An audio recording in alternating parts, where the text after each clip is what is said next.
Good morning to you and a happy Monday morning. Although I will say that on this day after Easter, Easter Monday, if you want to call it that, some breaking news. If you're just waking up with us this morning, if you got the alarm set on 97.1 and you didn't hear the news there at the top of the hour, Pope Francis has died sometime overnight.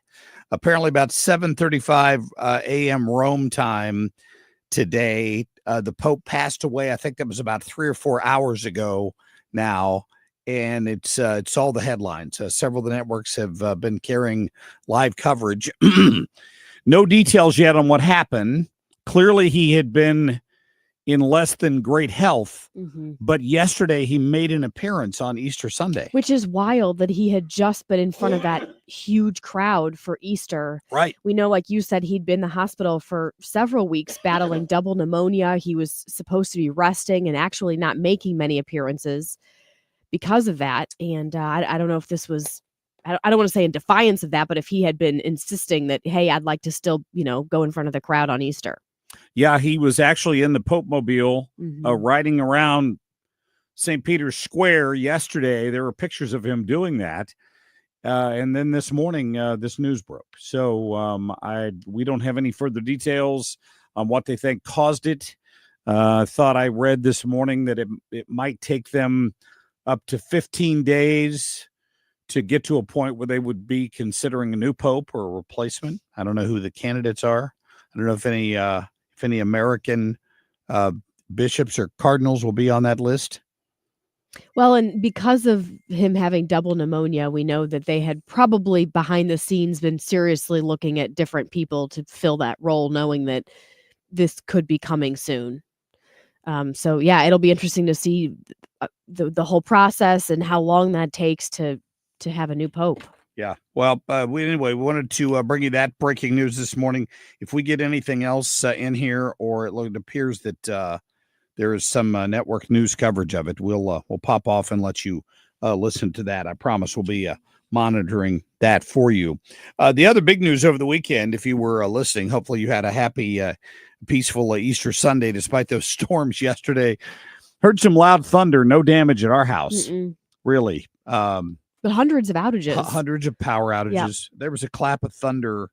There was a flash of lightning and a clap of thunder. It sounded like it hit the yard next door to my house. Are you talking about on Saturday or yesterday? No, last night. Okay, because I heard some crazy thunder on Saturday too. Last night, just before 7 o'clock, I think it was, and it rattled our windows. It was so loud, and the thunder just went on and on and on. So I know a lot of people got hit hard yesterday, for sure. The big news this weekend, obviously, was what came out of the Supreme Court as well, because if you read the scathing dissent from Justice Alito on this Supreme Court decision to somehow honor some ACLU last-minute Hail Mary pass to the Supreme Court to try to stop the president from executing his constitutional powers, it's really kind of outrageous and blatantly political. I have no idea why 7 of these justices voted like this to stop the president from carrying out these deportations when they had just ruled that he had every right to carry out these deportations. And suddenly the ACLU appeals something to the Supreme Court. We're going to talk to Hans von Spakovsky. Obviously, we're lucky to have him on here every Monday, so the timing is really good this morning, and we can kind of chat about that. And the other story we want to cover for you this morning is the fact that the medical profession. I don't know if you've struggled to find a primary physician. I did a couple years ago. My physician died suddenly. Dr. Anstey, great guy. And I had to go out and try to find somebody to replace him. And, unless you want somebody that just popped out of medical school yesterday, it took me a little while. Probably took me 4 or 5 months to find somebody I was satisfied with. And then that didn't work out either. And then, so I kind of doctor shopped, I guess you'd say, for probably close to a year before I settled on another physician. Wow.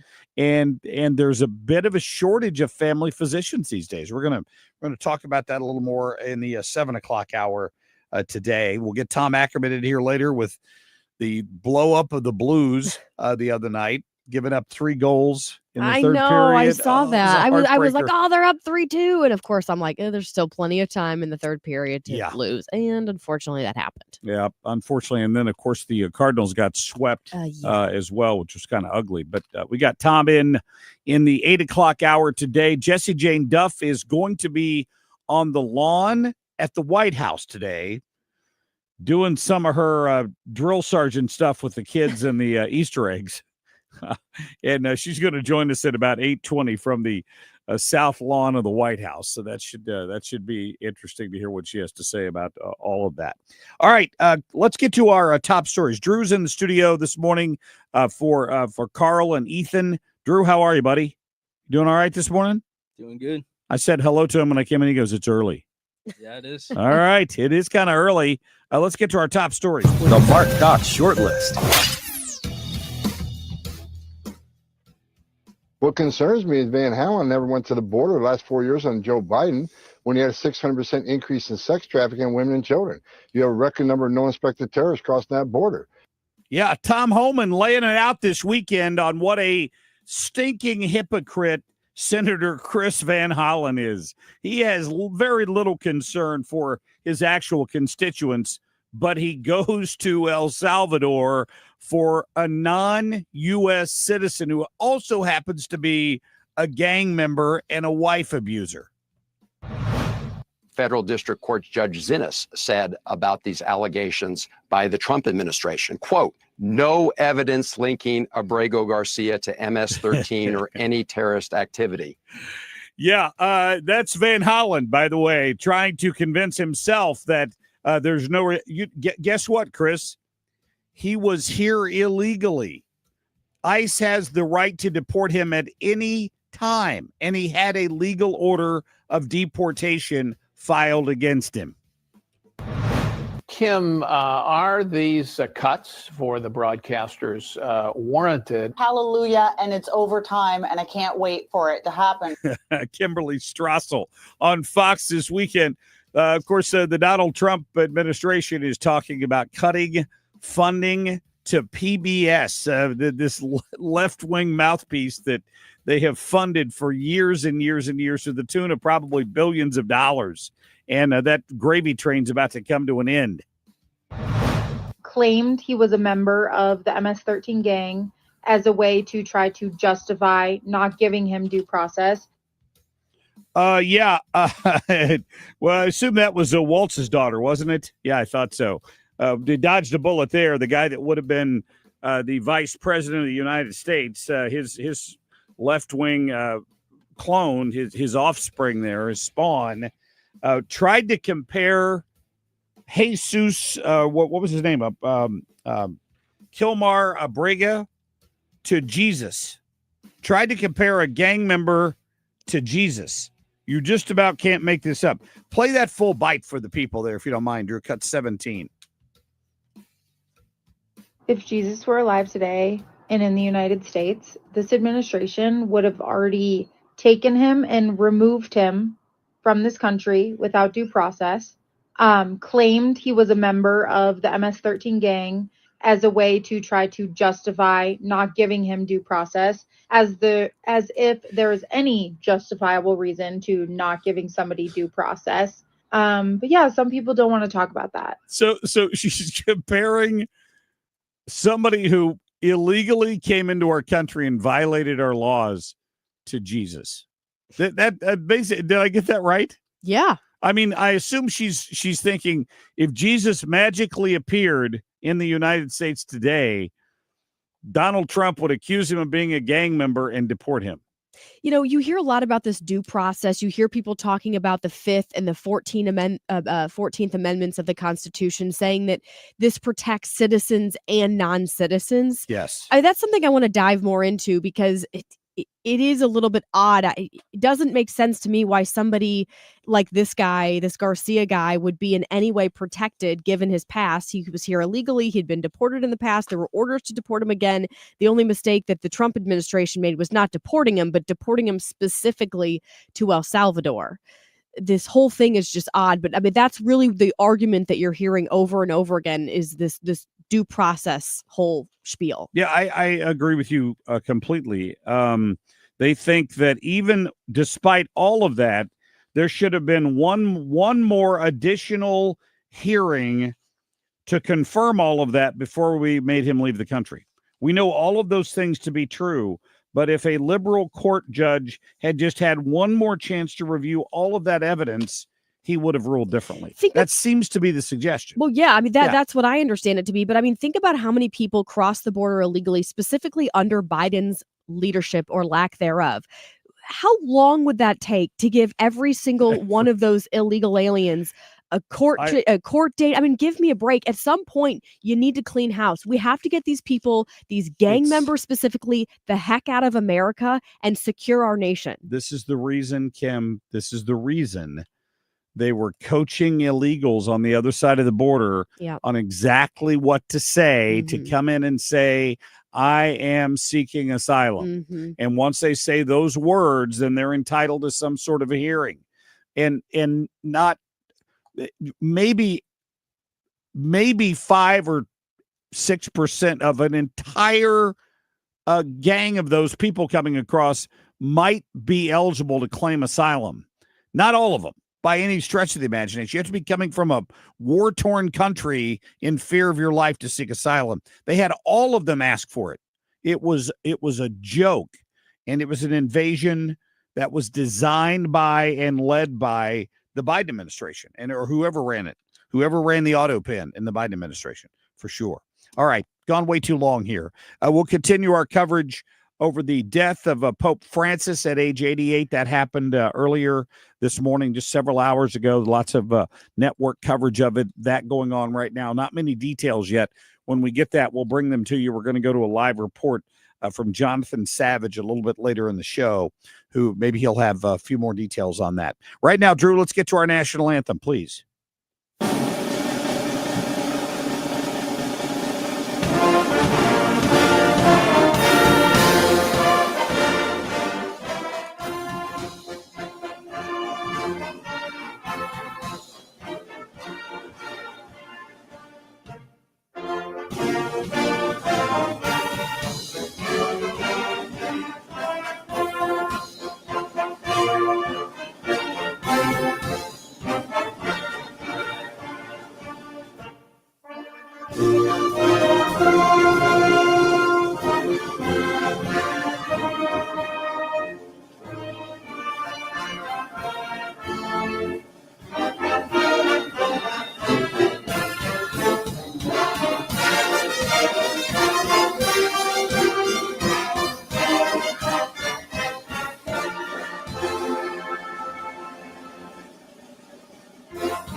Traffic from the 97.1 FM Talk Traffic Center. Well, good morning to you. We look good on the roads. Okay, I'm done with rain. Now, apparently, we look, good right now, and there isn't any weather issue. It's just a quiet morning. So if you are headed out, we have light traffic at this hour, and that's from North County all the way down south and on the Illinois side. So far, so good this morning. This report is brought to you by Jerry Kelly Heating and Air Conditioning. I'm Sue Thomas with traffic on 97.1 FM Talk. In the 70s, baseball player Jerry Kelly decided to do something different. Thanks for calling Jerry Kelly Heating and Air Conditioning. This year, the company Jerry started decided we'd do something different. Thanks for calling Jerry Kelly Heating, Air and Electrical. And electrical. JerryKelly.com.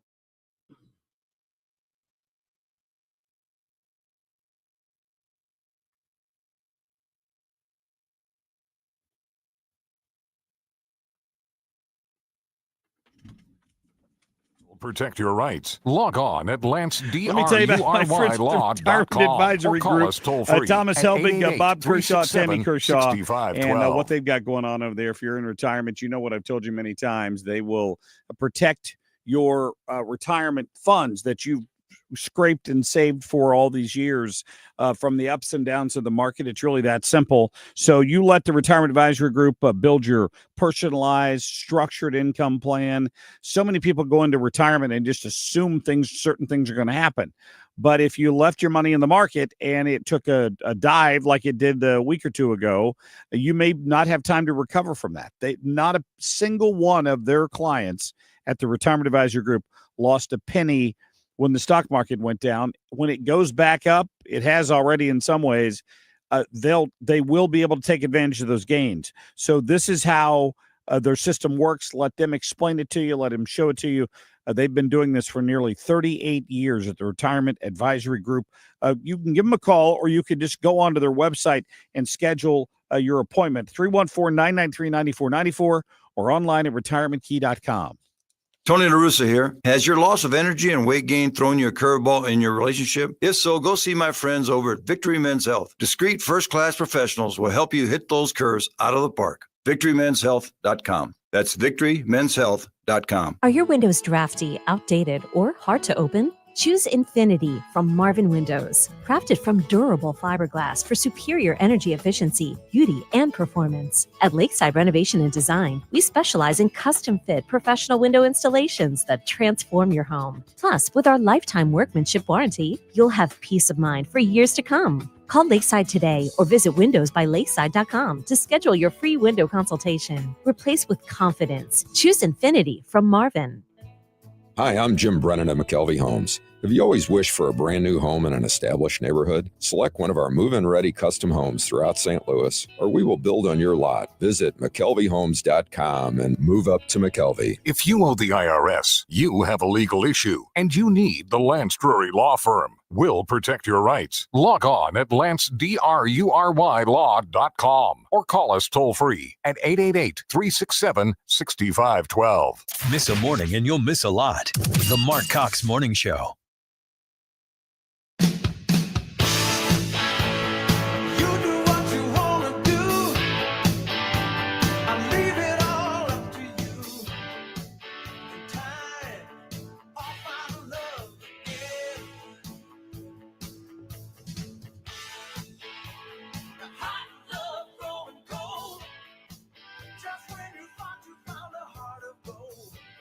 All right, to our breaking news now on Pope Francis, head of the Catholic Church and sovereign of the Vatican City State, has died aged 88. Yeah, obviously the BBC this morning reporting live on Pope Francis dying at the age of 88. Again, I'm not seeing a lot of details. We were talking earlier about the process to replace him and what that might look like. Obviously, Fox News is covering this full blown right now. Let's dip into that for a minute, Drew, if you don't mind.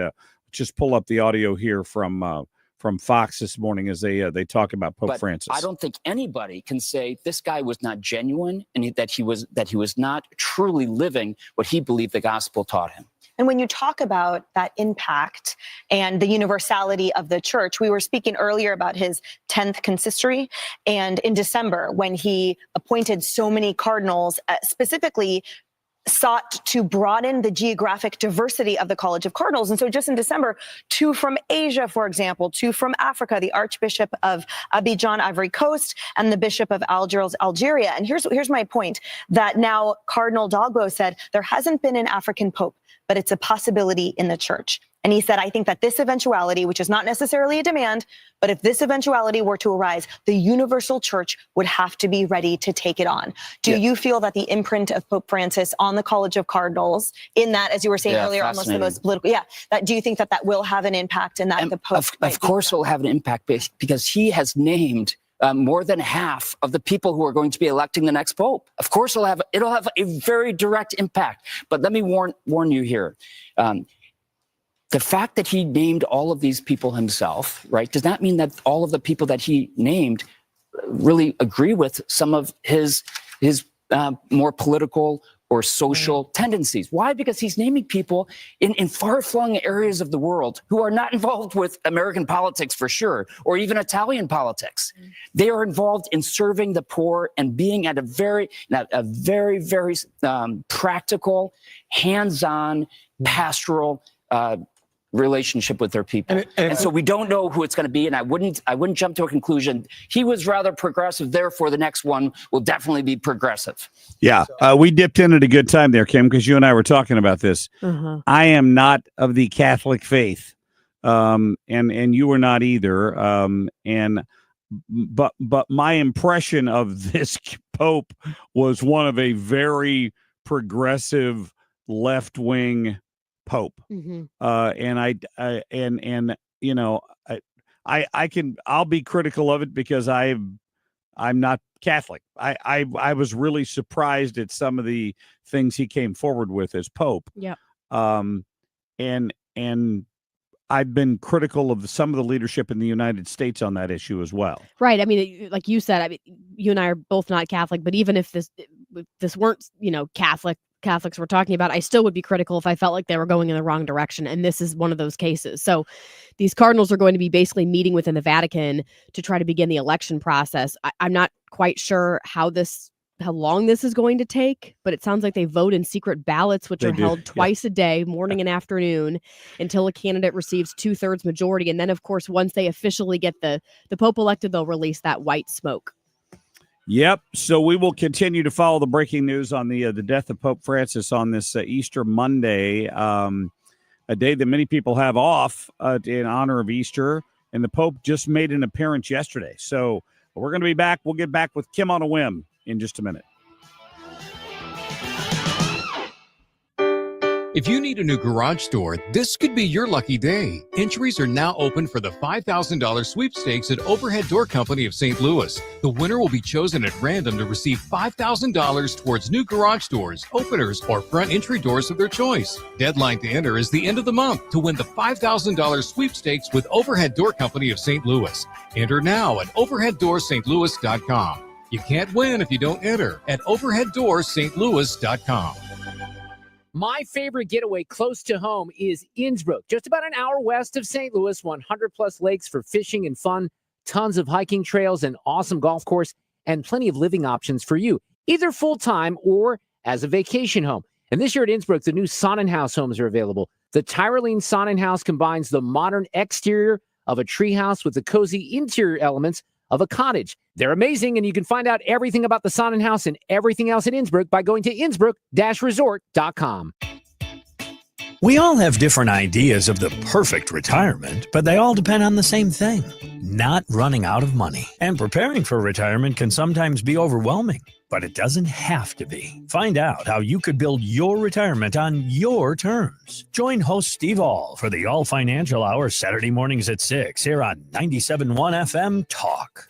You can also visit yourmoneymattersstl.com for more details. If I could be you, and you could be me, for just 1 hour. If you could find a way to get inside each other's mind. Walk a mile in my shoes. Walk a mile in my shoes. Walk a mile in my shoes. We've all felt left out. And for some, that feeling lasts more than a moment. We can change that. Learn how at belongingbeginswithus.org. Brought to you by the Ad Council. Walk a mile in my shoes. I'm Stuart Varney, and this is the Fox Business Report. The markets get back to business today after being closed for Good Friday. This morning, the Conference Board releases its leading economic index for March. Earnings are expected today from more banks: Comerica, Washington Trust, Bank of Hawaii, and others. Larry Tentarelli, chief technical strategist at Blue Chip Daily, is expecting daily market volatility of 2 to 3% in the near future. Last week, the S&P 500 had the highest weekly volume in the past 14 years. That's very similar to how prior bear markets have bottomed. So there's some positives in the technicals right now, but due to the uncertainty of the news flow, I think we just need to expect big ranges at any time. Also this week, Tesla and Alphabet, parent of Google, report earnings. That's your Fox Business Report. I'm Jenny Coselda. Invested in you. National security is at risk, and China controls most of the world's supply of antimony, a critical metal for military and defense technology. Military Metals Corp is taking action and securing a Western-controlled supply with projects in Europe and North America. Critical minerals are the backbone of modern defense. Now's the time to pay attention. The stock trades on the OTC under ticker MILIF. Call your broker today or go to www.militarymetalscorp.com to learn more. Traffic from the 97.1 FM Talk Traffic Center. Good morning. We look fine on the roads at this hour. We've got really light traffic and things look great on eastbound 70 from out west into downtown. Same thing on 64, 40, 44. Now, if you are headed in from Illinois, on the bridges, we look fine. It's pretty quiet on the Illinois side as well at this hour. This report is brought to you by New Perspective Senior Living. New Perspective Weldon Spring is redefining senior living with modern apartments, delicious meals, activities, entertainment, even a state-of-the-art AI fall detection system. Visit npseniorliving.com to schedule a tour today. I'm Sue Thomas with traffic on 97.1 FM Talk. All right, let me tell you about Window World. Just had a chance to sit down with John the other day, one of the owners of Window World here in St. Louis. And wow, I tell you what, they have got a different model for selling you these windows than some of these other big companies in town who've always got the gimmicks going on. Window World promises you great quality and a great price, and they're not there to harass you until you buy something. That's just not how they work. You're going to love working with them. Call them up, 314-993-1800. Invite them over. Maybe you need one window. Maybe you need a house full of windows. Maybe you need a new front or rear entry door. They've got those as well. And as I mentioned, you can even go to their website and model what this would look like on your house. You can kind of visualize what a new front door would look like and how it might change the curb appeal of your home. You'll love their windows. I've had them in my house in the past. My last house, I had Window World windows. Great product. I've been out there. I've been to their showroom. I've stood on these windows. They're well built. They're built to last because guess what? When you're given a lifetime warranty, that matters. It really does. And when they say simply the best for less, is absolutely the truth. Ask them about their financing. Window World's now offering anywhere from 18 to 36 months, same as cash financing with approved credit. And you can ask your sales rep about all of that. And, of course, their great rating with the Better Business Bureau and all the Google reviews they've received as well. 314-993-1800 online anytime at windowworld.com. The Cards, the Braves. Siteman Cancer Center game time, 6:15. Play ball. Siteman Cancer Center, national leader in cancer. The home of the Cardinals. 104.1 FM KMOX. Ready for instant curb appeal that comes with a 25-year transferable warranty? Call Rhino Shield today. We do brick, block, stucco, asbestos, aluminum, steel, cedar, and more. Over the past 20 years, we've done thousands of homes, businesses, churches, schools, condos, parking garages, large metal buildings, and strip malls, from Champaign to the Lake of the Ozarks. We do flat and sloped metal roofs to extend their lives too. Proud to be veteran-owned and manufactured in the good old USA, so we're tariff-free. We're exceeding expectations every day. Evaluations are free. A+ rated with the BBB and a lot of 5-star Google reviews. Call 877-25-RHINO, 877-25-RHINO, or 877-25rhino.com. See what we did there? Genius. Tell them, ladies. Don't hate, don't Rhino, go Rhino Shield. Never paint your house again. Rhino Shield. Need a lawyer? Onder wins. Call Onder Law at 314-9-million. That's 314-9 all zeros. Or go to onderwins.com. The choice of a lawyer is an important decision and should not be based solely on advertisements. I am the place that won the World Series 11 times. They say St. Louis is a baseball town, but there's perhaps no better evidence of St. Louis's love of baseball than the St. Louis Cardinals. One of the most storied franchises in Major League Baseball, the Cardinals draw millions of fans every season and have won 11 World Series titles, second only to the New York Yankees. St. Louis is more fascinating than you realize, and the Missouri Historical Society is giving it a proper introduction. Learn more at wearestlewis.com. If he was in the White House press room, he'd always get called on. Marc Cox.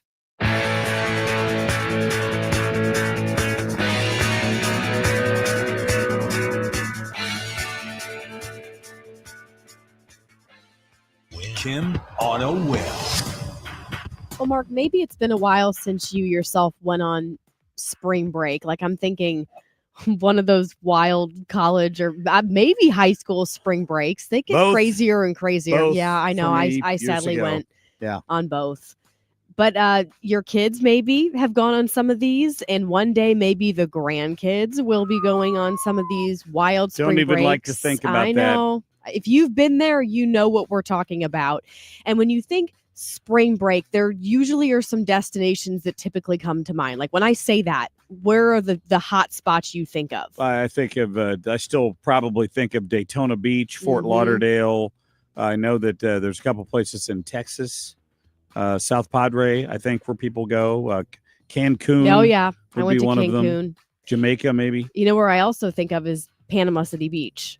Okay. Yeah. I'm trying to remember. I think I did go to Panama City Beach one time, and that may have been like my freshman year of college. I was young, and you just think about the ridiculousness. It's crazy there if you've been on the beach with thousands of other people partying. And it sounds like a lot of these communities are getting really sick and tired of these people coming. They're saying it's not worth it. In fact, the Panama City Beach Police Department, the chief, put out this kind of scathing post on Facebook, basically saying, we're tired of this. This is not worth it for us. Sure, money pours in every, spring. Really, it's like March, April. Some schools are really, really late and will even do the week after Easter. So some schools could actually be heading there sooner rather than later. But they're like, this is just not worth it. And so a lot of these departments or these sheriff's offices are trying to figure out what the solution is to this, because they're not trying to turn everybody away, but they're saying this whole notion of we're this hot spot for spring breakers to basically come and party and just cause chaos needs to stop. Listen to I believe this was the sheriff talking about just how frustrating it has been and what they're trying to do to combat this. We don't really cater to the wild crowds that may come to a beach and cause problems. It starts months beforehand. We have meetings with the Santa Rosa Island Authority. We talk about manpower. We talk about how many overtime dollars we have to spend. We put our bicycle unit out there. We have four-wheelers. We meet with the rental companies. There's a difference between having fun and committing a crime. There's a difference between enjoying your spring break and then not being considerate of others. Well, sadly, those two seem to go hand in hand. When you bring a bunch of people, hundreds of college students who are looking to party, looking to drink too much, you tend to do dumb things. Where was he from? He was from, I believe, Panama City. Oh, Panama City, Florida. Panama City, okay. Yeah. And that really is one of the bigger spots. But the thing about this is, and I'll admit that it's timely right now because we're just wrapping up the spring break of 2025, is that in spring break of 1982, spring break of 1983, 84, 85, 86, 87, when I can remember going to these places, a lot of them were having those same discussions. And I remember specifically in the early 90s, I believe, places like Fort Lauderdale and other places saying this is getting out of hand, right? And in many cases, it was before some of the problems they'd had in South Beach and a few other places where there was violence. I mean, it wasn't just drunken partying. There were fights breaking out. And I mean, they seriously, the people that live there started making the decision that we don't want to host this anymore. They were discouraging kids from coming there. Like to the point that you had to have like a parent rent the hotel room or something to and put a big deposit down with a credit card for all the damages that they knew were about to happen, which is a quandary for the business owners. They want the business, but the residents who live in what's paradise, the other, 320 days out of the year, is hell for those 3 or 4 weeks. It's just crazy. Yep. And now as an adult looking back on it, I wouldn't want to live there unless I happen to own one of the hotels or something like that, where you're going to make a stinking fortune every year when these kids will come down and pay just about anything to get a hotel room at this place for a week. Or I'd want to live far enough away from the beach that I'm not dealing with all these drunks who are getting in fights and doing other stupid stuff. And yeah, those things have changed a little bit. I don't remember many fights and stuff. Maybe I killed too many brain cells when I was there all those years ago. I guess that's possible. Or time has caused those memories to fade. But I don't remember a lot of. I just remember a lot of people getting drunk and falling down. Yeah. But I don't remember a lot of.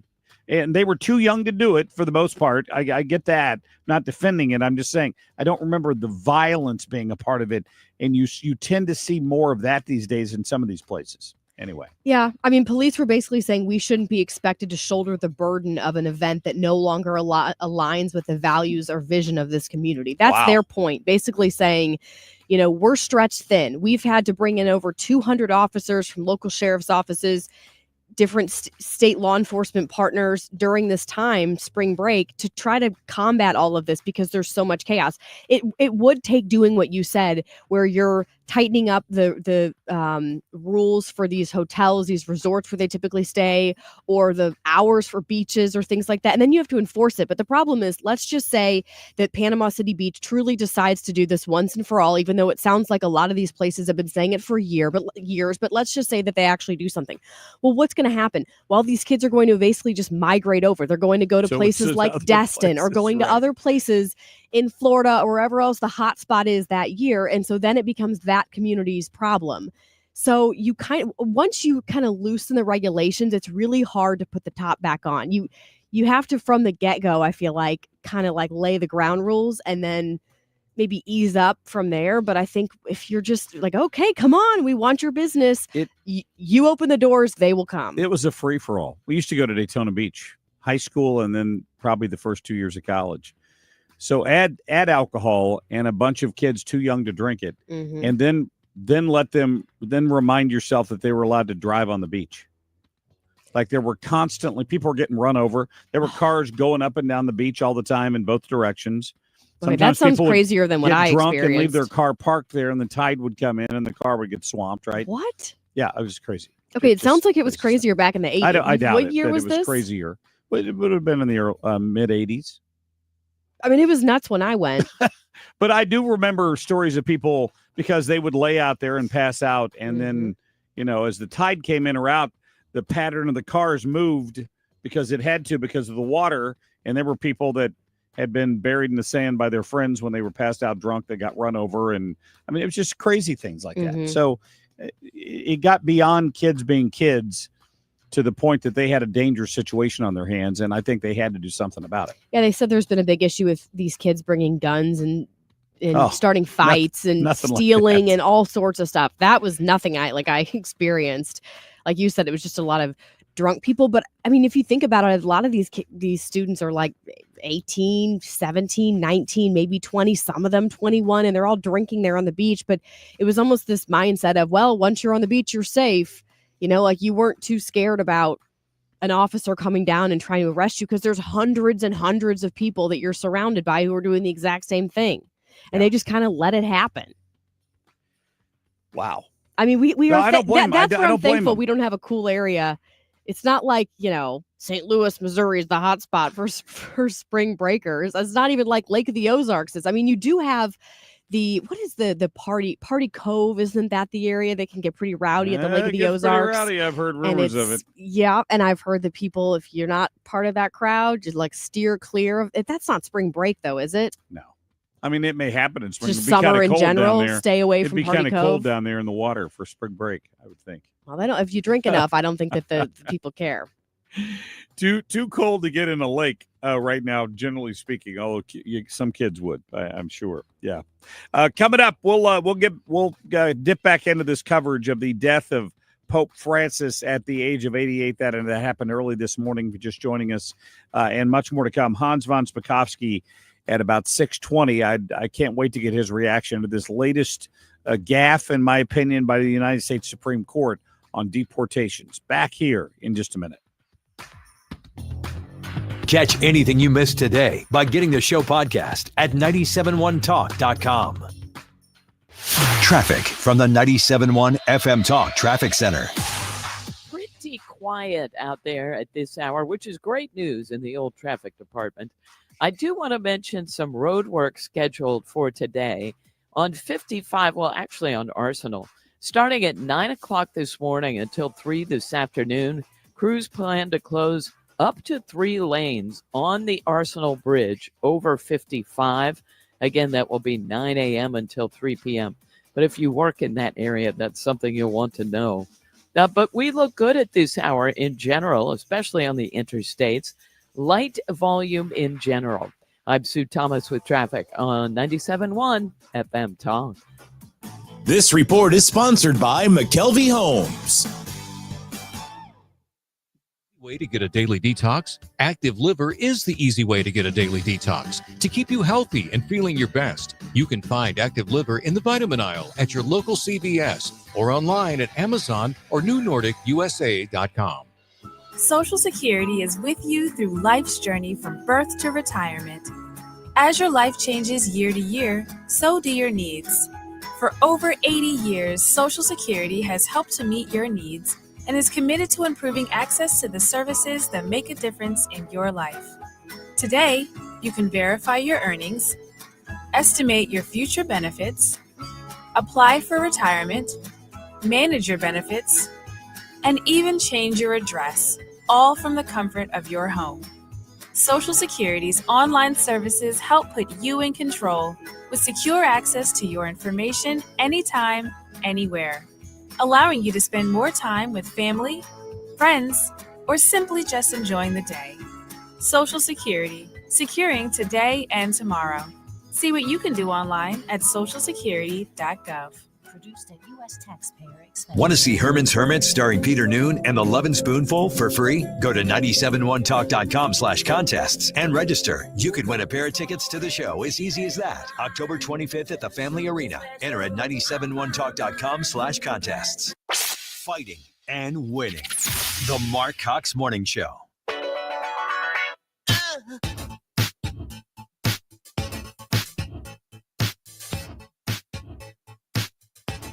If and when we come back to power, and we will, we are not going to look kindly upon people who facilitated, to use a word of the day, who facilitated authoritarianism in our country. Because that's an assault on our Constitution and on our people. So yeah, this dude, Jamie Raskin, like Van Hollen and the rest of them, is just such a hypocrite. This is the party that used fascism, or authoritarianism, as he likes to call it, for the past 8 years to harass and use lawfare to attack a former president of the United States. And when he was still president, a president of the United States, they did everything they could. They impeached him. They tried to go after him in state and federal courts. None of it worked. Donald Trump gets reelected. They start getting investigated for their actions.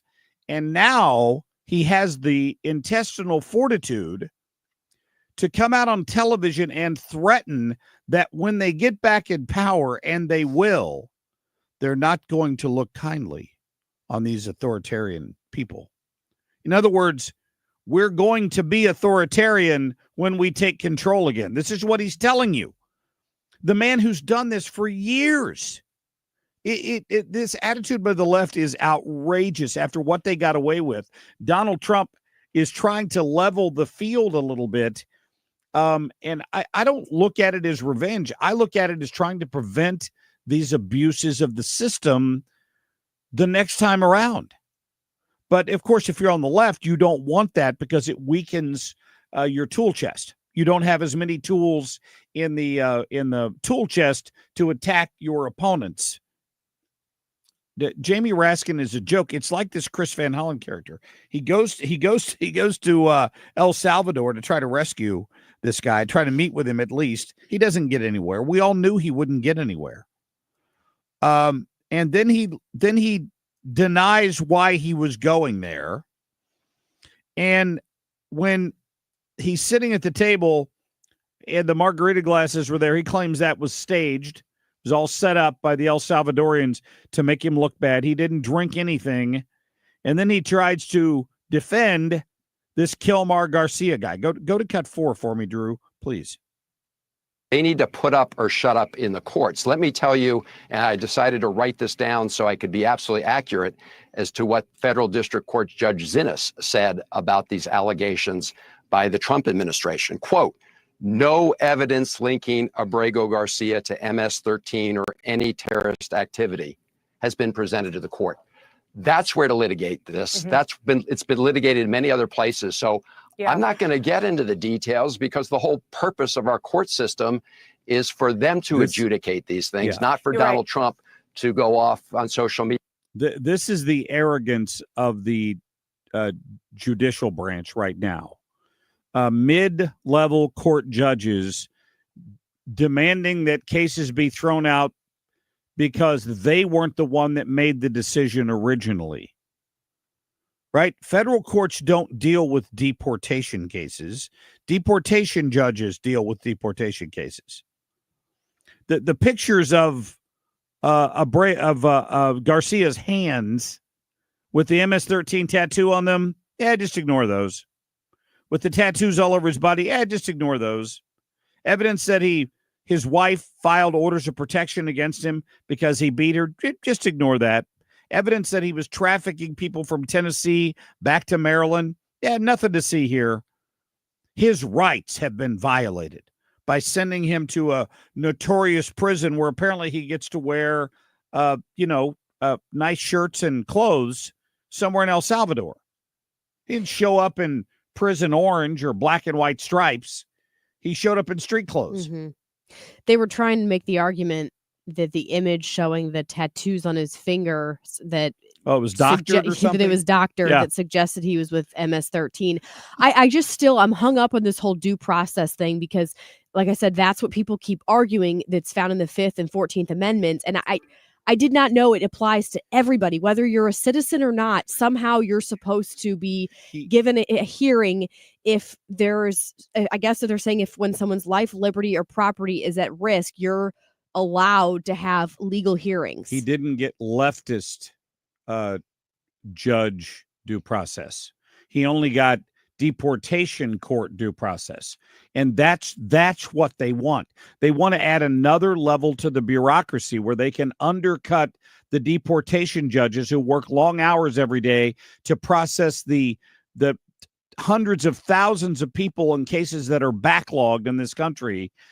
They don't like what one of those judges did, and they want to try to trump it, for lack of a better term. That's what they want.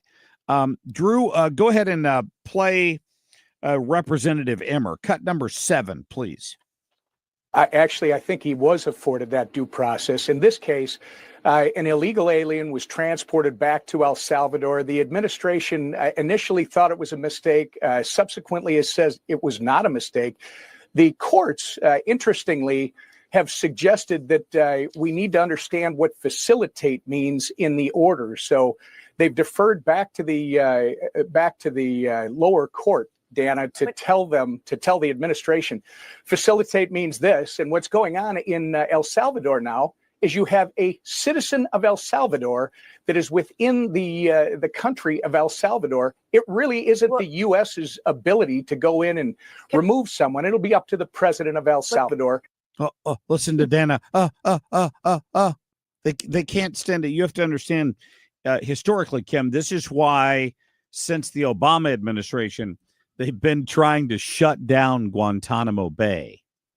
Guantanamo Bay is not on U.S. soil, and therefore people who are enemies of the state, who've tried to kill Americans on the field of battle, can be transported directly there so that they don't land on U.S. soil where these crazy leftists try to claim they suddenly have constitutional rights to due process. Mhm. If we've caught you in the commission of a crime against a U.S. citizen, we can take you down there. This is what they've been trying to do for a long time, is shut down Guantanamo Bay, so that's not an option anymore. Unfortunately, Trump got reelected just in time to save it. Biden and Obama both released known terrorists back to their home countries who turned around and killed Americans and other people around the world because we turned them loose again. They're animals. They're animals. Some people are animals. I don't know about this Garcia guy. I don't know if he's an animal. What I do know is that he was here illegally and he got deported. Cry me a river. Concentrate on what really affects your constituents, Van Hollen. That's what I'd say to you. We're going to be back with our friend Hans von Spakovsky after the break. It's Mark Reardon from my friends at Zero Res, and I want you to beat the spring cleaning rush with big savings and priority booking by calling my cleaning heroes at Zero Res. They were just in my home recently. The carpets are nice and clean. You can feel the difference in the home, and you too can step into a fresher, cleaner home this spring with Zero Res. Let's face it, spring is time for a renewal. Let Zero Res help you refresh your home with clean carpets, fresh floors, and improved air quality. Let's do the air ducts, right? Because your air ducts are like the lungs of your home. If they're dirty, your indoor air quality suffers. So here's the deal for the month of April with Zero Res when you mention my name or 97.1 FM Talk. 3 rooms starting at $119. You can take $75 off your air duct cleaning. Right now, call Zero Res. Book it today, 314-474-2020.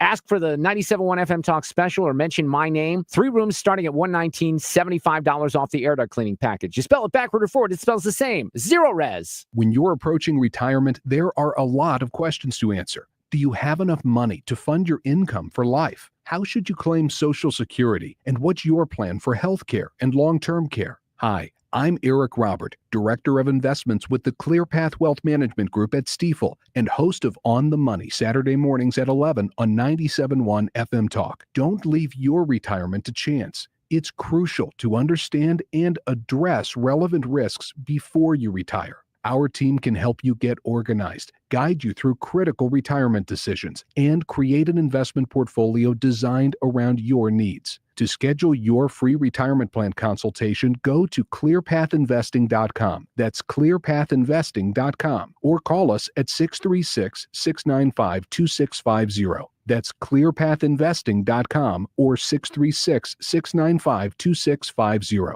Stifel Nicholas and Company Incorporated, member SIPC and NYSE. God, remember when the Queen of Carpet and the Princess of Pile were flying around the arch selling flooring? Andrea, that was the Queen of Carpet and the Princess of Tile. Oh, that's right. But we don't need shtick here at Best Buy Flooring. That's right, because our in-stock selection of carpet, carpet tile, sheet vinyl, laminate, hardwood, luxury vinyl plank, and luxury vinyl tile are already at low, low prices. Come see us at our 3 area locations, North County, South County, and Metro East. Open 7 days a week. Plus, free financing on approved credit. Best flooring, best selection, Best Buy Flooring.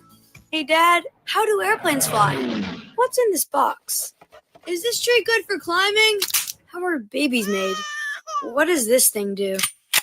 Kids are curious about everything, including guns. Talking to them about gun safety in your home is a good first step, but you can do more. Always keep your guns locked, unloaded, and stored separately from ammunition. Safe gun storage saves lives. Learn how to make your home safer at endfamilyfire.org. That's endfamilyfire.org. Brought to you by End Family Fire, Brady, and the Ad Council. KFTK FM Florissant from the Kaufman Townsley St. Louis's Injury Lawyers Studio. Call 314-500-5000. That's 314-500-5000. All on the free Odyssey app.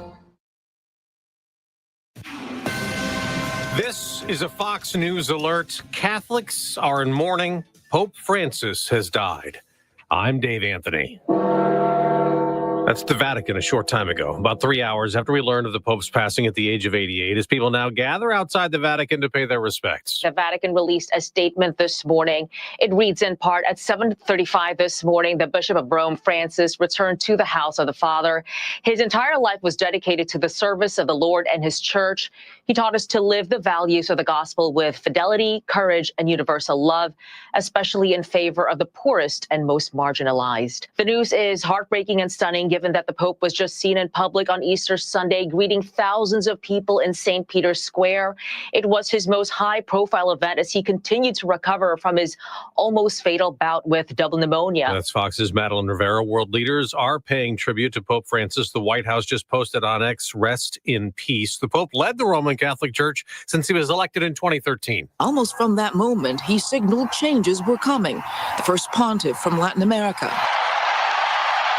The first Jesuit, the first to call himself Francis, would be just a few of the new beginnings. Always setting the example of his own philosophy that servants of the church should be humble and lead simpler lives, and turn down the palatial papal quarters in favor of a more modest residence at the Vatican. He also began speaking frankly about modern issues, famously saying, "Who am I to judge?" when asked about the sexual orientation of priests. That's Fox's Lauren Green. Father Gerald Murray, a priest at New York City's St. Joseph Church, tells Fox, "Now the body will be prepared for the funeral. It's the funeral mass the Cardinals will decide. It'll probably be within 4 to 6 days. And then after that, there's going to be a period of approximately 10 days where the Cardinals will meet together. And they'll ultimately decide who the next Pope will be." America's listening to Fox News. Don't get suckered into the same old free phone game by Big Wireless. There is a better way. Pure Talk, my sponsor, my wireless company, has a better offer. The brand new free Samsung Galaxy with qualifying plan for $35 a month. You get unlimited talk, unlimited text, 15 gigs of data, all on America's most dependable 5G network. Just dial pound 250, say the keyword Pure Talk for your free Samsung Galaxy with qualifying plan. Pure Talk, wireless by Americans for Americans. I had the worst dream last night. You were in a car crash and the kids and I were on our own. We had to move out of the house because I couldn't afford it anymore. That's awful, hon. My brother got life insurance from Ethos and it only took 10 minutes. And he got $2 million in coverage for around $2 a day. It's all online. No medical exam. He just answered a few health questions right from his house. Ethos, here we come. Visit ethos.com/today. Ethos.com/today. Sample rate is a 10-year term life policy for 35-year-old healthy, non-smoking male. Good morning. I'm Kim St. for 97.1 FM Talk. 6:03 now and 59 degrees. Ameren crews in Missouri and Illinois will continue restoring power today to hundreds of homes following yesterday's storms. On the Missouri side, more than 400 outages reported in St. Louis County, another nearly 700 in Jefferson County. A tornado watch was in effect in the city until about 11 o'clock last night. Thankfully, no reports of any damage in the metro. A boy from Gaza has arrived in St. Louis to be treated for a leg injury. The group Heal Palestine brought 9-year-old Mustafa over. At this point, it's not clear exactly how long he'll be here. We know Heal Palestine has brought dozens of children from Gaza to the United States to get medical care. At least 2 large sinkholes have opened up in St. Louis City over the past couple of days. Crews blocked off an entire area around 17th and Cass Avenue surrounding one of those sinkholes. It's about 20 feet deep. There's another one not too far away at 14th and Park Avenue, estimated to be at least 30 feet deep. No one hurt in either case. Not clear when they'll be fixed. It is 6:04 and 59 degrees at 97.1 FM Talk. In sports, Blues lost Game 1 of the Stanley Cup playoffs against Winnipeg, 5-3 the final score. Game 2 tonight at 6:30. But the big game you want to mark your calendar for, because maybe you could go, Game 3. That's the first home game scheduled for this Thursday. It's late. 8:30 is the start time. While the Cardinals were swept by the Mets, that wasn't pretty. They lost yesterday's game 7-4. Road trip continues, this time in Atlanta, facing the Braves tonight at 6:15. City over the weekend tied Vancouver in a scoreless match. And finally, Battlehawks lost to the Renegades 30-15, the final score. Just not a great weekend for St. Louis sports overall. All right, 6:05 is our time, 59 degrees. You're listening to 97.1 FM Talk. Traffic from the 97.1 FM Talk Traffic Center. Report of signal problems this morning, 141 at San Simeon. So just bear that in mind. There's a little bit of a slowdown there. But for the most part, we still have light traffic, and that's on the Illinois side and the Missouri side. And things look great, even on multiple construction zones along northbound 55. We are in good shape at this hour. This report brought to you by Overhead Door Company of St. Louis. If you need a new garage door, this could actually be your lucky day. Entries are now open for the $5,000 sweepstakes at Overhead Door Company of St. Louis. Enter now at overheaddoorstlewis.com. Can't win if you don't enter. Overheaddoorstlewis.com. I'm Sue Thomas with traffic on 97.1 FM Talk. Air Comfort Service, heating, cooling, and insulation, weather. Chief Meteorologist Dave Murray. After a wet and rock and roll weekend, things go quiet, partly to mostly sunny skies on this Monday. Nice day. 71 for the high, little bit windy. Tonight, clear skies, 51. Tuesday, sunny, warm it up to 80 degrees on Tuesday afternoon. Partly cloudy Tuesday night, 56. Wednesday, partly sunny, maybe a spot shower, again near 80. This is 97.1 FM Talk. Chief Meteorologist Dave Murray. 59 degrees now at 6:06. You can listen to the Marc Cox Morning Show or any other show on 97.1 FM Talk anytime or anywhere by downloading the free Odyssey app. The Marc Cox Morning Show is brought to you by Thomas Helbig and Bob Kershaw with the Retirement Advisory Group, retirementkey.com. The Marc Cox Morning Show. Listen to both sides. The bottom line is, I respect that we don't agree. You're listening to the Marc Cox Morning Show. Just to find a voice. Who is this guy? He's saying what we've been saying forever. I don't know how to put this. Marc Cox. I'm kind of a big deal. Well, it adds excitement, doesn't it, folks?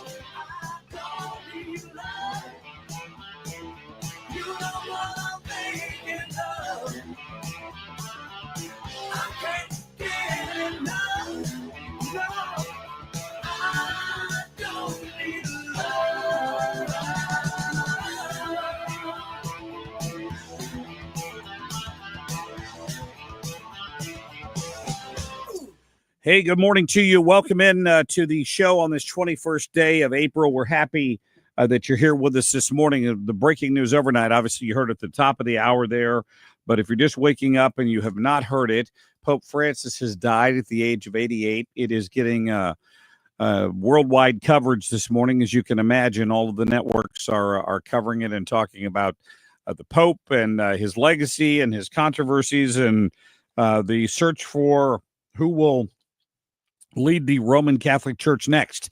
And it looks like that is going to be a couple of weeks away anyway, at the shortest, before they convene all of the bishops and cardinals, I should say, in Rome to make that decision. So we're going to get you a live report on it coming up a little later in the show. If necessary, we'll cut away to some of the network coverage as they start to discuss this. Right now, it's a lot of talking heads and not a lot of information. I mean, you could go on endlessly, I assume, about the Pope. Mm-hmm. But nobody is quite sure what killed him at this point. I mean, obviously, he'd been in poor health. But then yesterday, he was driving around in the Pope Mobile in St. Peter's Square on Easter Sunday, greeting people. So I think probably Vice President J.D. Vance was the last world leader to meet with him because he met with him on Easter Sunday, right? Yeah, there was some tie that was given to him. You see video of J.D. Vance sitting right next to the Pope. Yeah, I mean, I have to imagine this was some sort of complication, maybe from the double pneumonia that he'd been treated for, because after he got out of the hospital, remember, they said, I want to say it was like 5 weeks. They were telling him, you really need to take it easy. I don't know if he wasn't supposed to be making appearances or what that the rest period looked like, but he had been making a few appearances here and there without the since oxygen being discharged. They noticed. Right. So he only had one half of one of his lungs removed at some point years ago. So the pneumonia was particularly threatening to him, but he appeared to have beaten that. So we just don't have any details yet out of the Vatican as to exactly what caused him to die this morning. But at 88, he had lived a good long death and a good long life, I should say. And at death at that age, he's probably outlived most men. Mm-hmm. That's above the average lifespan most of us guys these days. So we get more details on that. We will bring it to you here. Coming up, we'll talk to our friend, the legal expert at the Heritage Foundation, Hans von Spakovsky, on the Supreme Court decisions. This weekend, emergency decisions suddenly reversing course and deciding that Donald Trump had to wait before he deported the next gang of illegal alien, many cases gang members, out of the country.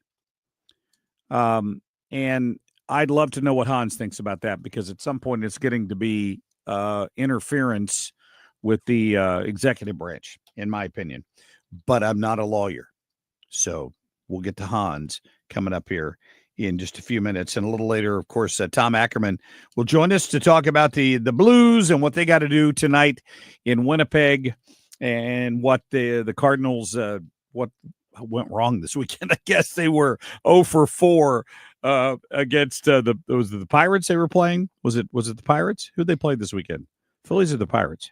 It wasn't the Mets? Was it the Mets? You're the Mets. You're right. It was Mets. It was a 4-game series. Yeah, they lost yesterday 7-4. Because I did watch, believe it or not, I did watch a little bit of that game. I don't know why couldn't remember which team it was, but yeah, not a good outcome, to say the very least.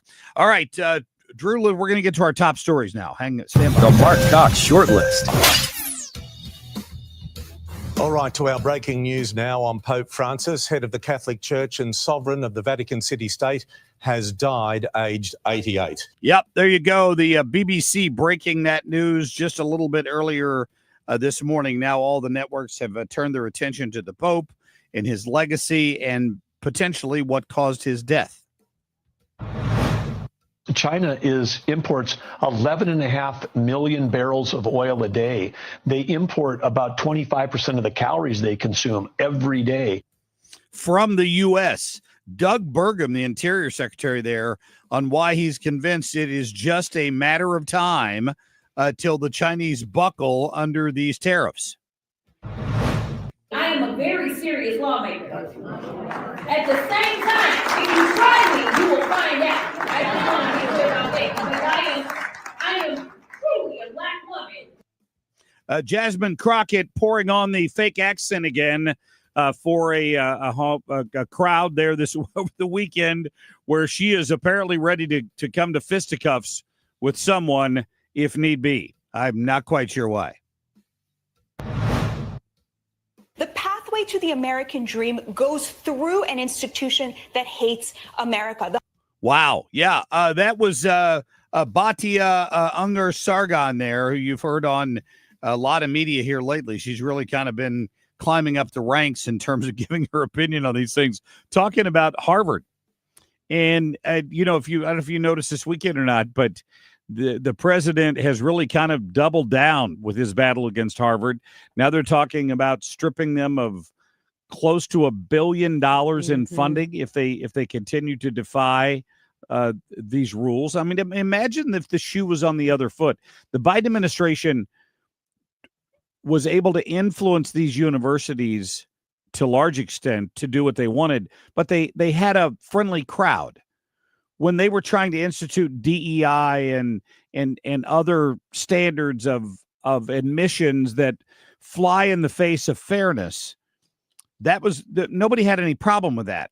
And if they didn't do it, in many cases, the Biden administration would try to blackmail them by threatening to cut off funding if they were found guilty of not doing certain things. So Donald Trump is threatening to withhold funds because they continue to discriminate, and suddenly that's not fair. We're told by the people at these esteemed you're going to kill people if you do this. You're going to stop critical funding for research that can only be done by the brainiacs at Harvard.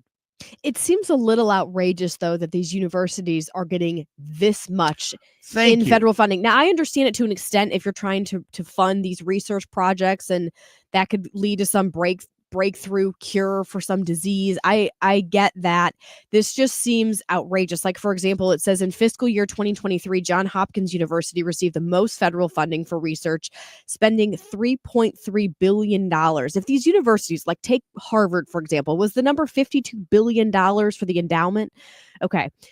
surely they don't want to spend some of that money on research, but wouldn't it be to that university's benefit to say, dip into some of that, maybe like $1 billion, $1 billion out of the $52 billion they have to fund research, because that would draw more people there if they can say this money led to this. We did the research here, on our campus. I think you're right. I think Body is speaking to something more sinister here in terms of what's been designed for kids to believe that in order to succeed in this country, they've got to go to certain institutions and be brainwashed while they're there. Listen to Badia's take on this, and I think she's not wrong.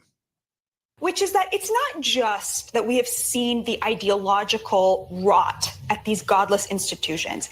It's that thanks to President Clinton and President Obama, thanks to NAFTA and Obama's defunding of vocational training, what they effectively did was they narrowed the lane to the American dream, that it has to go through these godless institutions. The pathway to the American dream goes through an institution that hates America. The hardworking people of this country who love this country will not be able to afford a home, but every one of those student protesters at that pro-Hamas rally, they will. That is the true outrage here that President Trump has exposed. Yeah, good for you, Badia, for pointing that out. Why are we spending U.S. tax dollars to support these godless institutions that are brainwashing the children coming out the other end, who support open anti-Semitism right on their campuses? No, we should just tell them, if that's your version of free speech, no, that's not freedom. If it was an anti-LGBTQ protest or a racist protest of some sort, you would have shut that stuff down on day one. But you're going to pick and choose because you support anti-Semitism. That's the only conclusion you can reach after looking at it. You go, President Trump. Hey, coming up, Hans von Spakovsky. We'll talk to him about these Supreme Court decisions regarding deportation. Stay tuned. We don't need no education.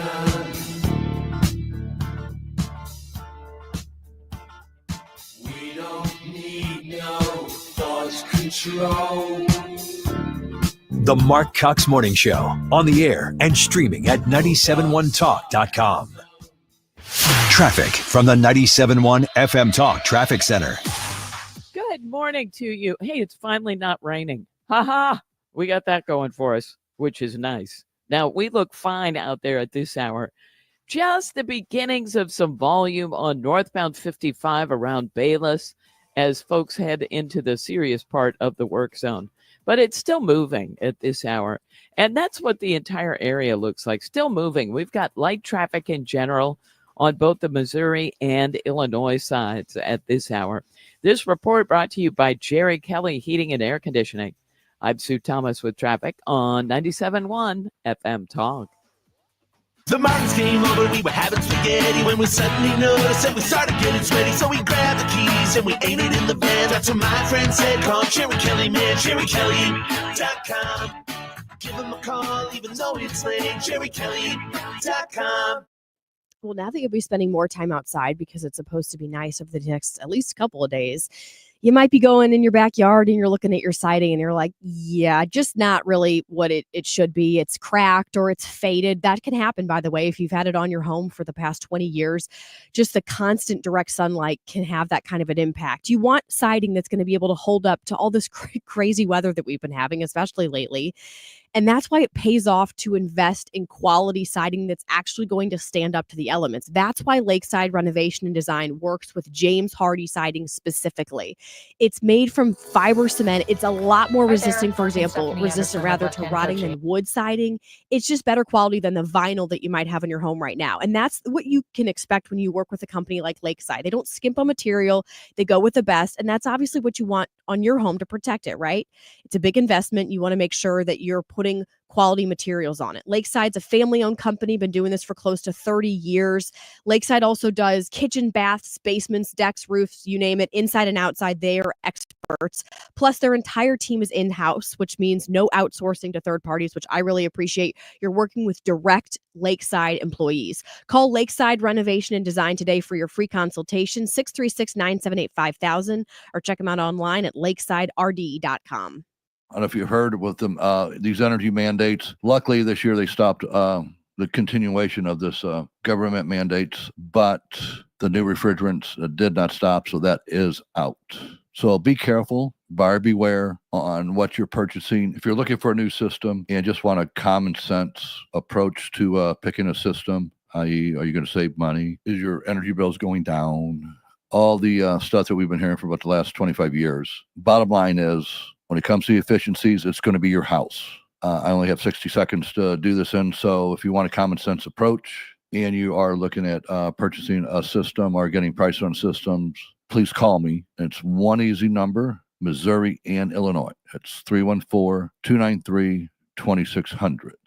314-293-2600, or on the internet is bartinman.com. That is Bart with a B, Inman with an I.com. God bless. Hi, I'm Bob Kershaw with Retirement Advisory Group. Are you worried about market volatility? Are you concerned your money won't last you through retirement? Hi, I'm Tammy Kershaw, and as a family-owned business, we are committed to protecting your retirement, whether you're nearing retirement or already retired. We have a lot of folks that aren't aware of all the new investment choices that are available, which give you growth and protection from losses at the same time. Are you aware of all the fees that you are currently paying? We can show you how to avoid those fees. So come in now for your free retirement review and get a second opinion on your retirement plan. And just for coming in, you'll get a copy of our latest edition book, Your Key to a Worry-Free Retirement. Let us show you how to retire with confidence. We are proud to say we haven't lost a penny of our clients' money in 39 years, and we won't lose a penny of yours either. Let our family help your family. Call us now at 314-993-9494 or go online to retirementkey.com. That's retirementkey.com. A morning cup of adrenaline. The Marc Cox Morning Show.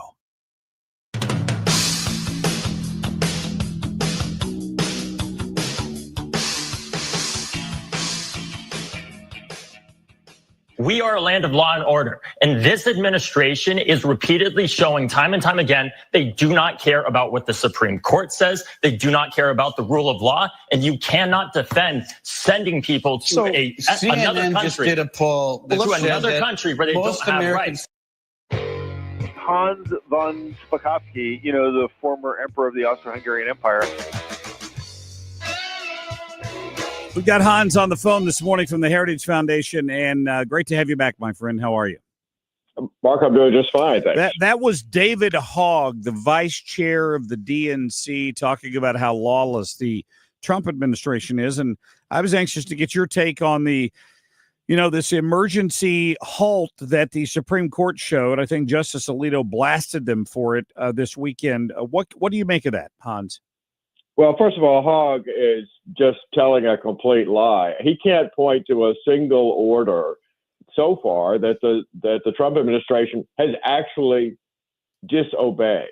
And what happened over the weekend was that this was the procedural battle here is so complicated. It would take us a couple of hours probably to explain it, Mark. But in essence, after the Supreme Court said to Judge Boasberg, who is in D.C., that, look, you don't have jurisdiction over this case filed by these Venezuelan gang members. If they want to dispute their removal, they got to go down to Texas. Why? Because they got to file what's called habeas corpus petitions, and you can only do that where you're being detained.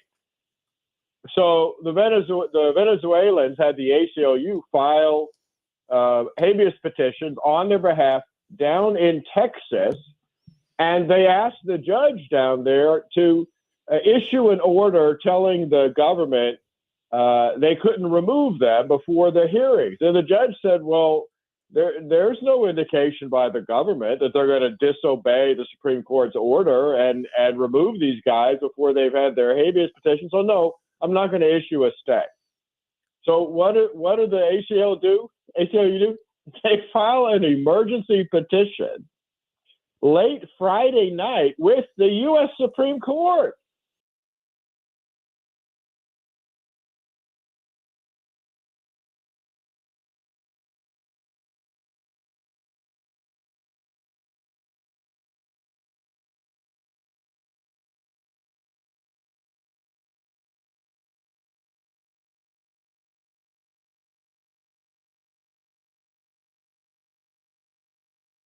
Lower courts, nobody will be removed.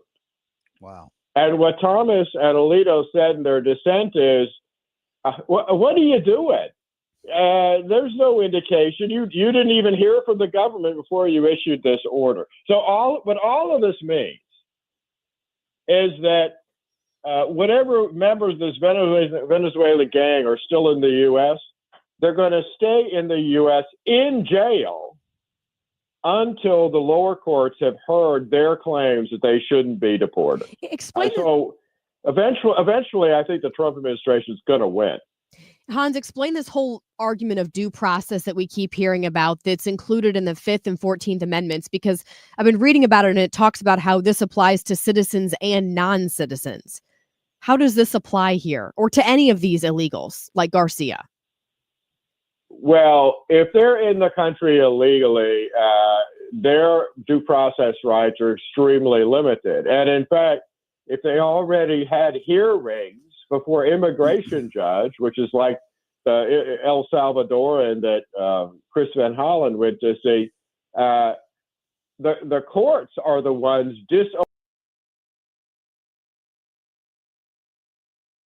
courts have already ruled that he was illegal in the U.S. He had no right to be here. Yeah, one of those immigration judges said, well, I'm going to give you a temporary pass to stay in the U.S. But those immigration judges report to the Attorney General under the law and the regulations. And if the Attorney General wants to overrule that, the Attorney General can do that. This area, like I said, it's very complicated, but what the bottom line here is, it's not the Trump administration disobeying the courts. It's federal judges disobeying specific laws that apply to illegal aliens and, frankly, going beyond what they're entitled to do. You know, Boasberg just said he was thinking about holding the administration in contempt, and the Court of Appeals stopped that over the weekend. How does he think he can hold them in contempt when the Supreme Court said to him, not only do you not have jurisdiction over this case, you never had jurisdiction because it should have been filed down in Texas. Yeah, there's a real arrogance problem going on here, for sure. There is. That's true. Hans von Spakovsky, thanks for your analysis, as always. Thanks for having me. You bet. Thank you. Yes, I can speak, even though it's a Monday morning. Analysis. Thank you for that. Appreciate that.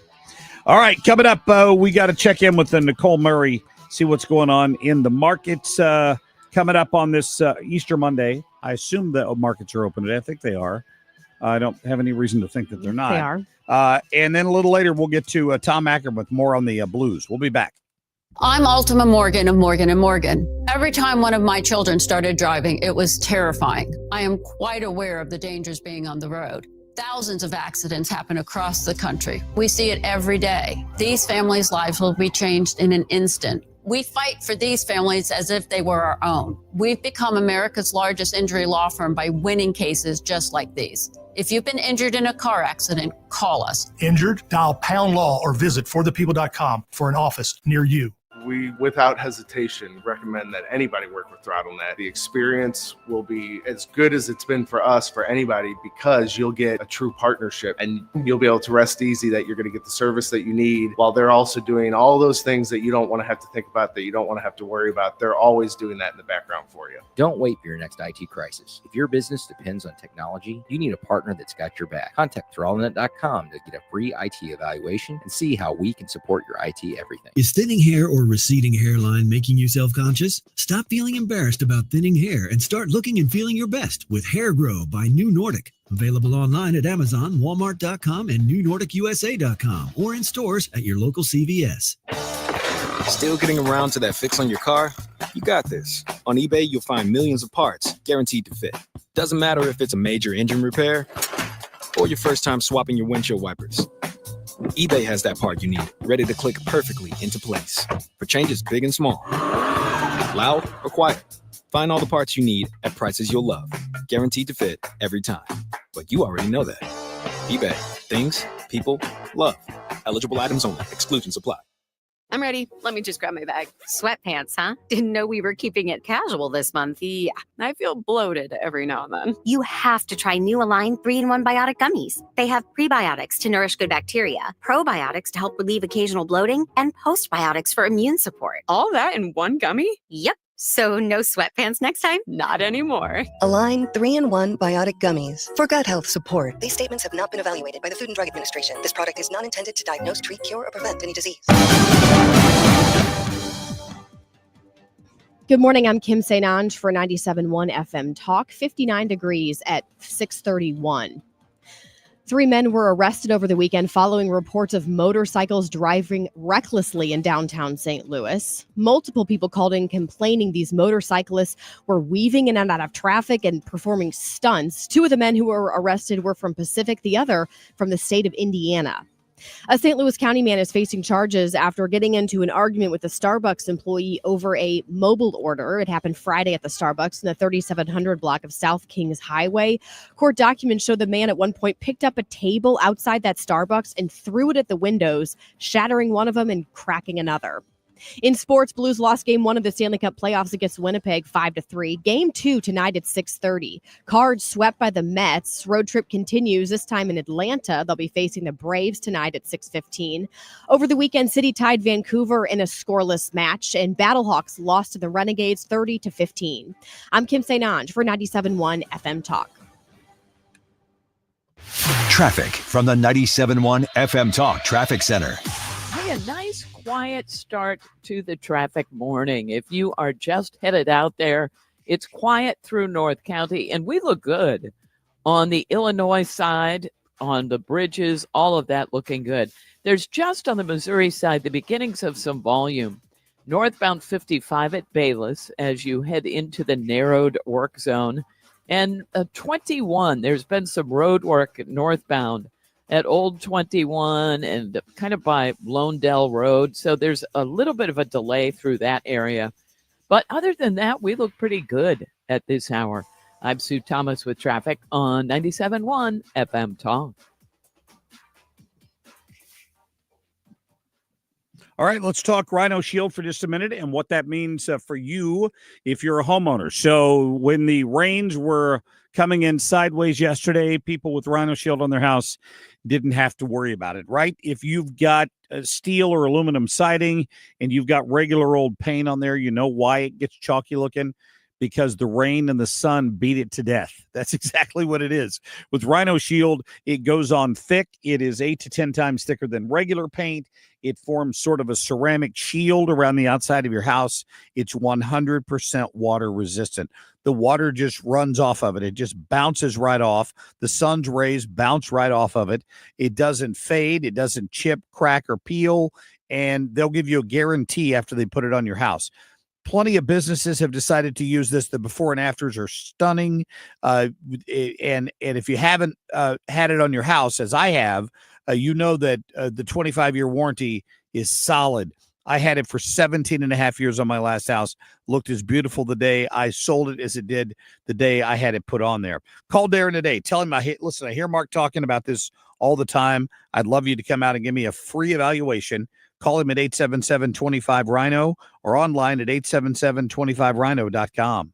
If you're considering an annuity as part of your retirement plan, we need to talk. Hi, I'm Bob Stockdale, Senior Vice President Investments with the ClearPath Wealth Management Group at Stifel and host of On the Money Saturday mornings at 11 on 97.1 FM Talk. Annuities can be a useful tool for some retirement investors, but not all annuities are created equal. Every week, we meet clients who own complex annuities that don't suit their needs and, in some cases, actively undermine their retirement plan. Before you purchase an annuity, get a second opinion from the ClearPath Wealth Management Group at Stifel. Requesting a consultation is free of charge. To request a free consultation, contact us at clearpathinvesting.com. That's clearpathinvesting.com, or call us at 636-695-2650. That's clearpathinvesting.com or 636-695-2650. Stifel Nicholas and Company Incorporated, member NYSE and SIPC.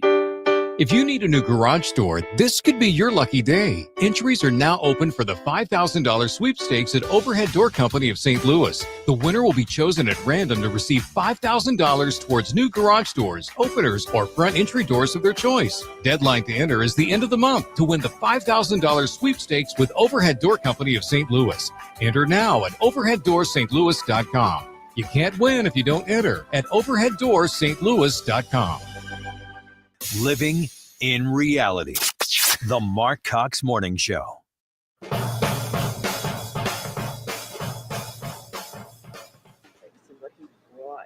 News. I love that word, Stewart. That was Cardinal Dolan live from St. Patrick's Cathedral, just a few blocks away. Tried to dip into a little bit of live coverage there of Bishop Timothy Dolan there, the Cardinal Dolan, I should say. The Archbishop of New York. He was commenting on the death of the Pope, as people around the world are. That was the first reaction I'd seen, I believe, from an American cardinal so far. No real details out of the Vatican yet as to what happened to Pope Francis, but he died sometime this morning at the age of 88, and the world is reacting to it.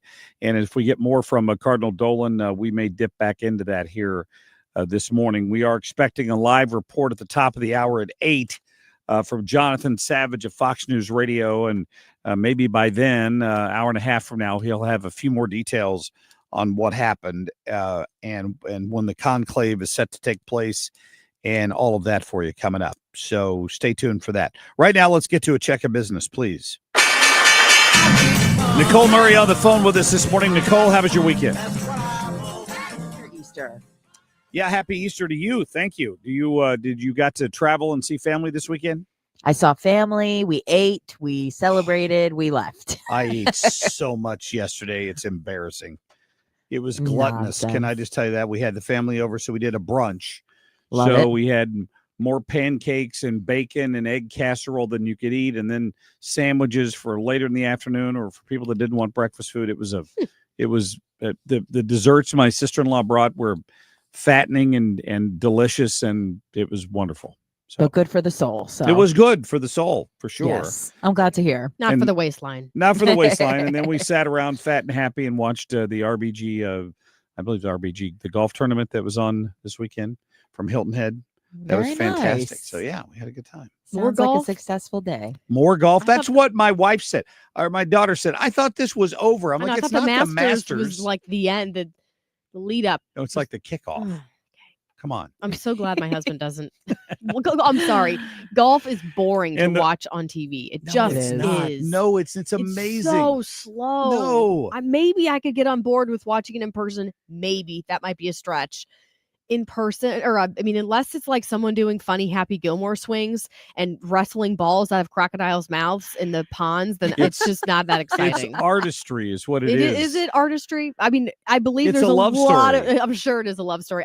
There is a lot of skill to golf. I'm terrible at golf, but it's just not a sport that I'm super jazzed about watching on TV. I'm sorry. It's Sorry not to the all most the action golfers. filled. I get it. It's You not the and most action. my wife, I would agree on that. I can also sit and watch the World Series of Poker for it's to watch the skill and watch what other people do with some of the same cards that I might get on occasion is you can learn from those. I'd rather watch a live stream of paint drying on a wall than poker. I'm sure you would.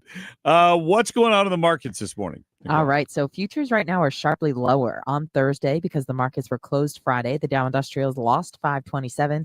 The Nasdaq down 20. on the monitor up here. The S&P 500 up 70. Netflix shares rose about 3% in pre-market trading as the streaming giant's upbeat annual revenue outlook reassured investors that it could withstand any economic downturn amid a tariff-laden economic climate. The company's co-CEO, Greg Peters, noted that the entertainment sector and Netflix especially had proven resilient during previous downturns. The Chinese Ministry of Commerce said China has warned it will retaliate against countries that cooperate with the U.S. in ways that compromise Beijing's interests. The threat comes as President Trump's administration is reportedly planning to use tariff negotiations to pressure U.S. partners to limit their dealings with China. DHL is suspending high-value shipments to the U.S. effective today as it struggles with delays from customs clearances amid the new U.S. rules. The action comes as new U.S. customs regulations have required goods above $800 in value to undergo tighter customs processing, which took effect April 5th. Strollers and other baby products will get more expensive and harder to find with President Trump's new tariff policy. Juvenile Products Manufacturers Association said an estimated 90% of the core baby care products are made in Asia. Currently, raising a child in the first year alone costs just over $20,300. Ryan Coogler's supernatural horror Sinners finished #1 at the weekend box office, pulling in $45.6 million domestically, surpassing estimates of roughly $35 million. A Minecraft movie came in second, raking in $41.3 million in its third weekend. And finally, here's a big first. A handful of humanoid robots ran aside human runners in a half marathon in the Chinese capital. There were battery swap pit stops and even robot awards for best endurance, best design, and most innovative form. Yeah, it was weird, wasn't it? Didn't it look weird? Did you watch the video? No. What does the video look like? Well, exactly? they're just awkward. I mean, but it you just can't get away from the Terminator comparison when I see robots jogging down the street, because next they're going to be armed with like phasers or something to take you out. I don't know why we're messing with this. Every single movie either. with this, we don't end well. So why are we messing with this? This does not end well in any movie or scenario ever, and we're just like, hey, let's turn it all over to AI, please. So they looked like robots. They didn't put They look like robots. wigs or clothes on them, They right? called them humanoids because they were built like a human, but it was still a robot. I'm picturing like Bicentennial Man with Robin Williams. Did you ever see that movie? A long time. Oh, it's fantastic. It's been movie. a long time. I know I saw it at some point. Great. Wait, I think some of them did have faces and wigs from what I saw, though. Oh, did they really? Yeah, they still looked like robots. Don't Yeah, get me still wrong. look But like from robots. some pictures that I saw, they were trying to give the human allure, if you will. Little fake robot sweat coming down as That's they're running. crazy. They need my those little. Can they eat gosh. the gel packs? Well, why? I want to know whose idea was it to give robots awards? Like, who takes those home? What's the point? Why? And it's not really fair. Today's the big Boston Yeah. marathon, isn't it? That's a big deal. That is a big deal. I mean, 30,000 people running in that marathon. you have to have a very fast mile. Like, isn't it in the 6s to be able Just to to quali- qualify for Do you that? really? Oh, it's very competitive. And I hate to bring this up, but you have to think about what happened all those years ago with the bombing. And it's like, I'm sure security is so tight and has been ever since that, but you just have to think about that. I do, at least every time this comes up. How scary I'm sure that would have they been. do too. No kidding. Nicole, thank you. Thank you very much, Yep, everybody. we will talk to you on Wednesday. Appreciate that. Hey, by the way, Kim, I don't know if you've bothered to secure this yet or not, but one of your favorite people is coming to St. Louis in October. Did you know that? Chris Stapleton? No, Anthony Fauci. Oh my gosh, I love Fauci. Where can I hear him talk? Well, the Maryville University Speaker Series, where they apparently all get Fantastic. together and they try to decide who are the biggest screaming leftists we could bring to town, and then they do that every year. This year, among others, is Lieutenant General H.R. McMaster, a Trump hater supreme, Doris Kearns Goodwin, who fancies herself a presidential historian but is also a #1 Trump hater, and one Tony Fauci, who's sign me coming to up. town. This, it's funny because I'm sure it's just coinky dink. This report comes out today. Anthony Fauci raked in $3.5 million during his first year of retirement from the government. So I don't know if you have a student at Maryville University or exactly how Maryville University pays for all of these speakers, but you want to take a guess at what Anthony Fauci's speaking fee is, Kim, is believed to be? His speaking fee for one event for maybe a couple hours, it's got to be tens of thousands of 20,000. Bearing in mind that he made $3.5 million the first year that he retired from the government. Now, he must have given a lot of speeches, but in 2023, it was reported that he was, by NBC, that he was charging up to $100,000 per speaking engagement. Oh my gosh. So Maryville University clearly does this. Like a lot of these schools, maybe they've got a big endowment over in Maryville and they can afford to do it. They're engaging this guy at a cost of $100,000 to let people come and listen to him. You know, the cost they recoup from any fee for a ticket to see it doesn't come close to covering his speaking fee. What's the point of that then? I don't know. You know, did you see what the Trump administration did? It was COVID.gov, which was the federal website that was dedicated to COVID resources and testing and all this information that you might want to have access to if you think you have COVID or a loved one has COVID. Do you see what the White House replaced it with? They do. Now it says in big capital letters with a picture of Donald Trump, lab leak, the true origins of COVID-19. And it talks about Wuhan and just all this evidence that suggests it came from there and gain of function research. I mean, all this stuff, the NIH failures. It has a nice big old picture of Anthony Fauci on the front page of this new website. It's pretty funny. You think in October when he comes to Maryville, somebody will maybe ask him about all the research he knew about gain of function research in Wuhan? Don't you think there will be people who will strictly go to kind of troll him? Well, yeah, I don't know how much it costs to go. I would assume there's a cost involved in going, but I don't know for sure.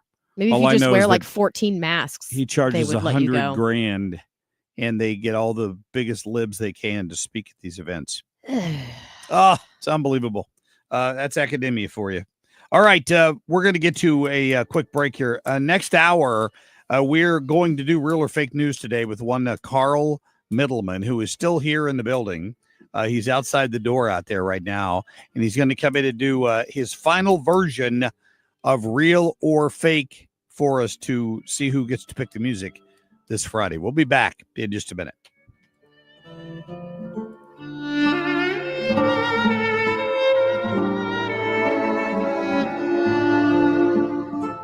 The Marc Cox Morning Show, on the air and streaming at 971talk.com. Traffic from the 97.1 FM Talk Traffic Center. Good morning to you. We've got some volume starting to appear in the usual areas. And one of those would be northbound 270, headed for Doherty Ferry and Manchester. Also a little bit slow at Gravois. And northbound 55, that's mainly slowing as you head kind of into the narrowed construction zone, which is right there at Bayless. We've also got road work northbound 21, and that's at Old 21 and also at Lonedale Road, and it's causing a delay through there. We've got a lane down this morning. And other than that, we're good. It's quiet on the Illinois side and quiet to the north of 6440 this morning. We look good on 70, 64, and 44 at this hour. I'm Sue Thomas with traffic on 97.1 FM Talk. This report is sponsored by McKelvey Homes. Jim Brennan at McKelvey Homes. Have you always wished for a brand new home in an established neighborhood? Select one of our move-in ready custom homes throughout St. Louis, or we will build on your lot. Visit McKelveyhomes.com and move up to McKelvey. All right. My garage door certainly did a good job protecting my vehicles from any potential hail or rain over the weekend when the thunderstorms rolled in. I'm sure you might take your garage door for granted, but that's what it does for you. When you need service on it, you probably scratch your head and say, wow, that doesn't happen very often. Who should I call? Well, I'm going to recommend the Overhead Door Company, the genuine, the original Overhead Door Company. If you need new doors or you need service, this is the company to trust. They have been around St. Louis for coming up on 100 years, and that's why you can trust them. And you call them at 314-781-5200. They get the job done. They've got people that are going to give you same-day service for that broken spring on your garage door or whatever. Maybe it's just the thing has become a little tilted and it's not quite running on the track the right way, and it squeals every time you run it up or down. They won't leave you stuck at the Overhead Door Company. Same day emergency service. And if you want a new garage door, commercial door or residential, they've got you covered. 314-781-5200. Schedule online anytime at overheaddoorsstlouis.com. For details and a list of all station contest rules, visit www.971talk.com/rules. The Annie Fry Show. The Democrats don't seem to get it. And I can't tell yet if they know it and they're refusing it or if it just hasn't sunk in yet. But every day that they go by with this type of misled messaging to the American people is a better day for Republicans. Weekdays from noon to 3. I've got great news. We're back with more on the Marc Cox Morning Show.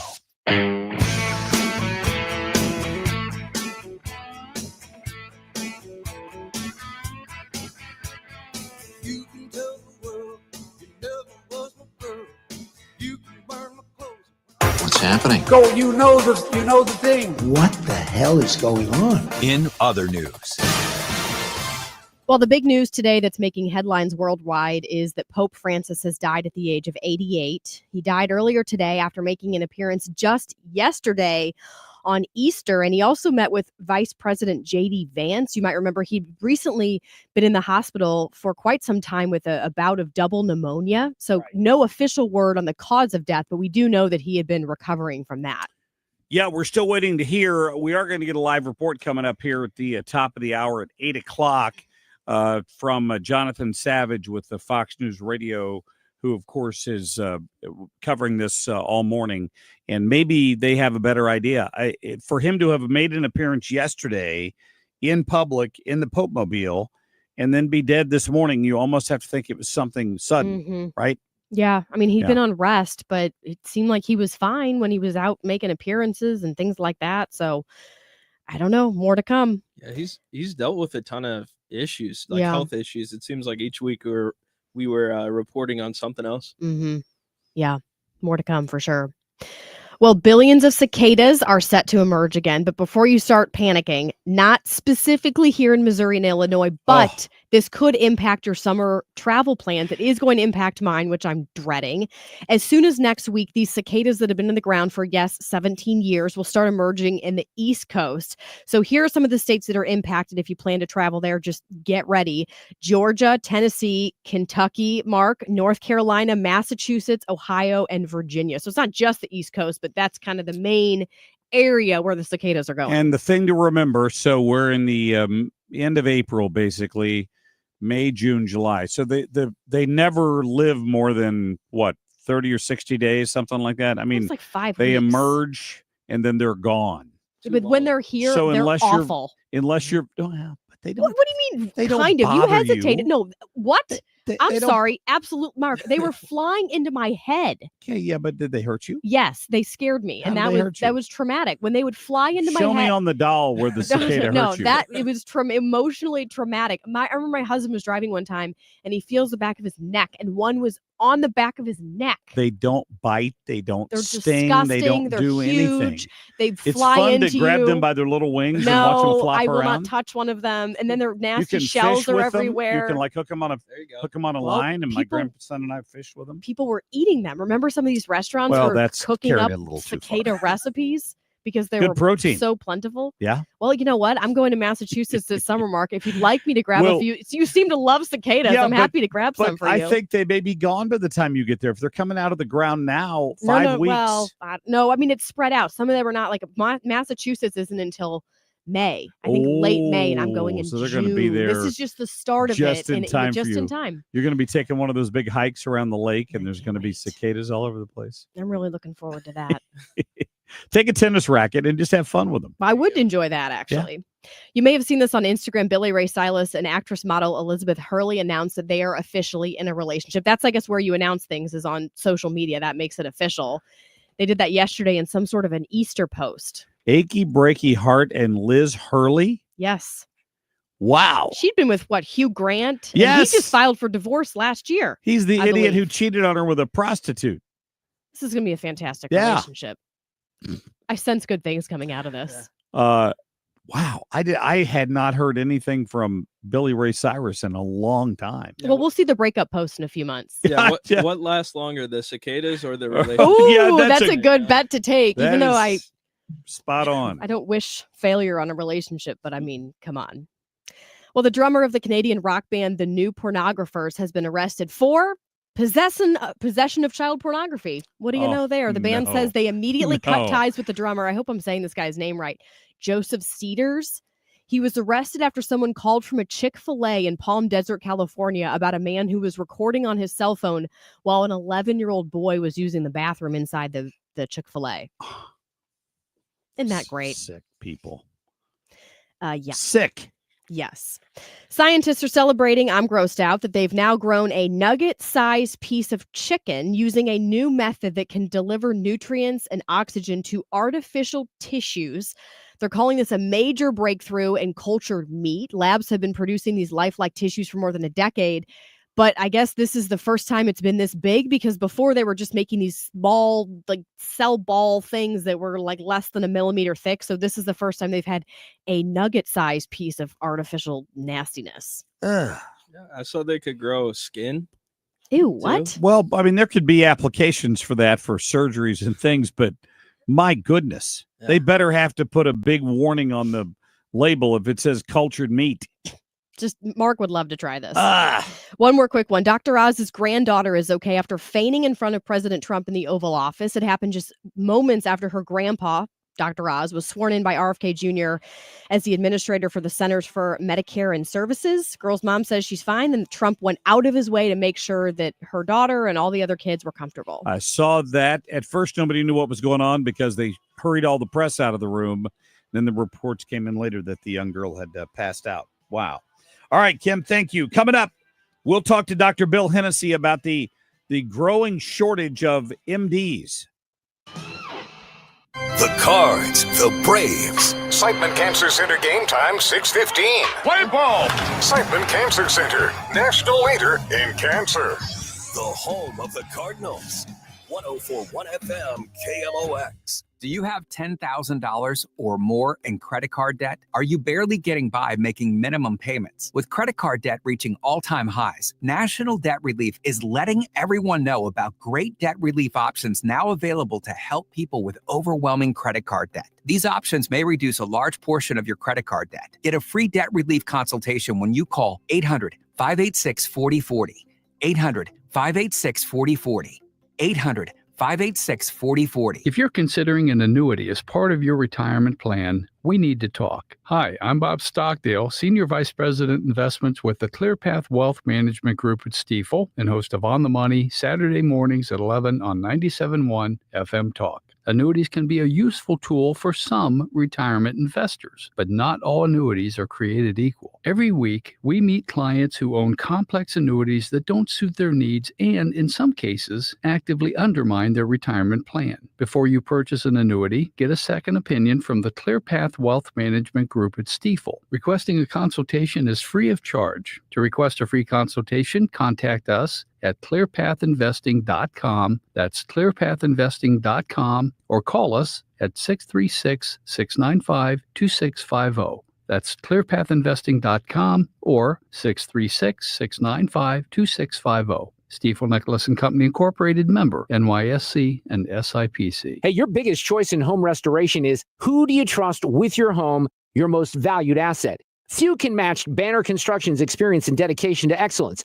Banner is an elite preferred James Hardie contractor and Pella window specialist. Restoration is a one-time opportunity to have Banner's design team show you architectural options to make your home the neighborhood showcase. Call for a free consultation, 314-569-1050, or visit the web at bannerconstruction.com and have a banner day. Your home is your sanctuary. Get the peace of mind you deserve with a free estimate on a Generac home standby generator from Generator Supercenter. They're the nation's #1 Generac generator dealer. With expert installation and 24-hour monitoring, Generator Supercenter won't leave you in the dark. Financing is available. Take control of your power today with Generator Supercenter of St. Louis. Call 314-499-2020. That's 499-2020 or GeneratorSuperCenterofSt.Louis.com. That's GeneratorSuperCenterofSt.Louis.com. Hey, it's Marc Reardon for New Perspective Senior Living, where your loved one will enjoy chef-prepared meals, engaging activities, state-of-the-art technology, and a welcoming community that feels like home. Visit npseniorliving.com to schedule a tour today. New Perspective, where every day is a chance to live life on purpose. KFTK FM Florissant from the Kaufman Townsley St. Louis's Injury Lawyers Studio. Call 314-500-5000. That's 314-500-5000. All on the free Odyssey app.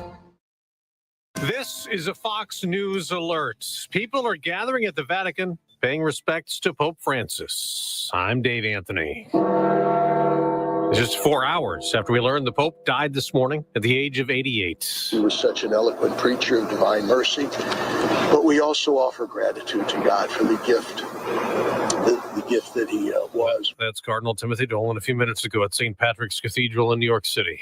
He was the first pope from the Americas. He was a symbol of humility and compassion for the poor and downtrodden. Now he is gone. Here's part of a brief message from the Vatican. Dearest brothers and sisters, with deep sorrow, I must announce the death of our Holy Father Francis. At 7:35 this morning, the Bishop of Rome, Francis, returned to the house of the Father. His entire life was dedicated to the service of the Lord and his church. He taught us to live the values of the gospel with fidelity, courage, and universal love, especially in favor of the poorest and most marginalized. As Fox's Greg Palcott, Pope Francis led the Catholic Church since replacing Benedict in 2013. I was shocked when I got the phone call this morning saying he had passed away. That's because Father Gerald Murray, a priest at St. Joseph's in New York, tells Fox the Pope was so active celebrating Easter just yesterday in Rome. I saw him and I was saying, my goodness, he's really recovered a lot of strength and energy.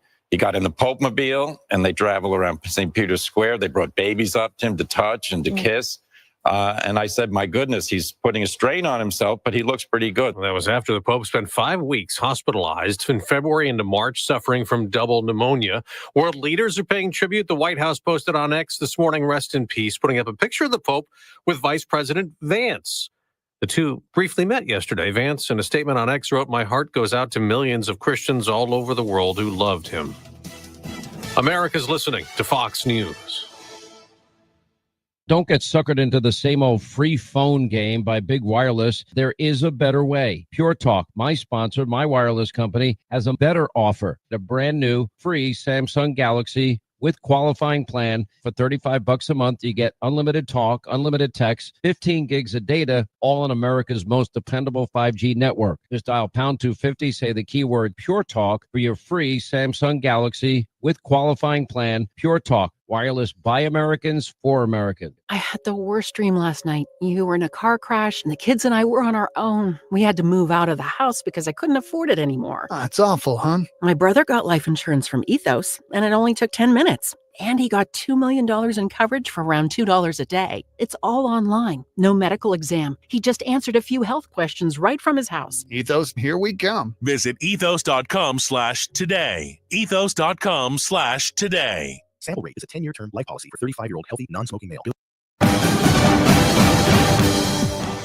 Good morning. I'm Kim St. Ange for 97.1 FM Talk. 59 degrees at 7:03. Ameren crews in Missouri and Illinois will continue restoring power today to hundreds of homes following yesterday's storms. On the Missouri side, there were more than 400 outages reported in St. Louis County, another nearly 700 in Jefferson County. A tornado watch was in effect in the city until 11 last night. No reports of any damage in the St. Louis metro. A boy from Gaza has arrived in St. Louis to be treated for a leg injury. The group Heal Palestine brought 9-year-old Mustafa over. It's not clear exactly how long he'll be here. Heal Palestine has brought dozens of children from Gaza to the United States to get medical care. At least 2 large sinkholes have opened up in St. Louis City just in the past couple of days. Crews blocked off an entire area around 17th and Cass Avenue surrounding one of those sinkholes that's about 20 feet deep. Well, then there's another one not too far at 14th and Park Avenue, estimated to be at least 30 feet deep. No one hurt in either situation. It's not clear how long it'll take to get them fixed. 59 degrees at 7:04. You're listening to 97.1 FM Talk. In sports, it just wasn't pretty for St. Louis sports in general this weekend. I'll just start with that. Blues lost game 1 of the Stanley Cup playoffs against Winnipeg 5-3. They were actually ahead going into the third period, and then, of course, Winnipeg comes back. They have another opportunity to win tonight. Game 2 tonight, 6:30. Game 3, though, that's going to be a big one. The first home game, that is scheduled for this Thursday. Late start. 8:30 is when that one is set to begin. The Cardinals were swept by the Mets. There was a 4-game series, lost every one of them. Yesterday's game, the score was 7-4. The Cardinals road trip continues, this time in Atlanta. They're facing the Braves tonight at 6:15. City tied Vancouver in a scoreless match. And finally, Battlehawks lost to the Renegades 30-15, the final score.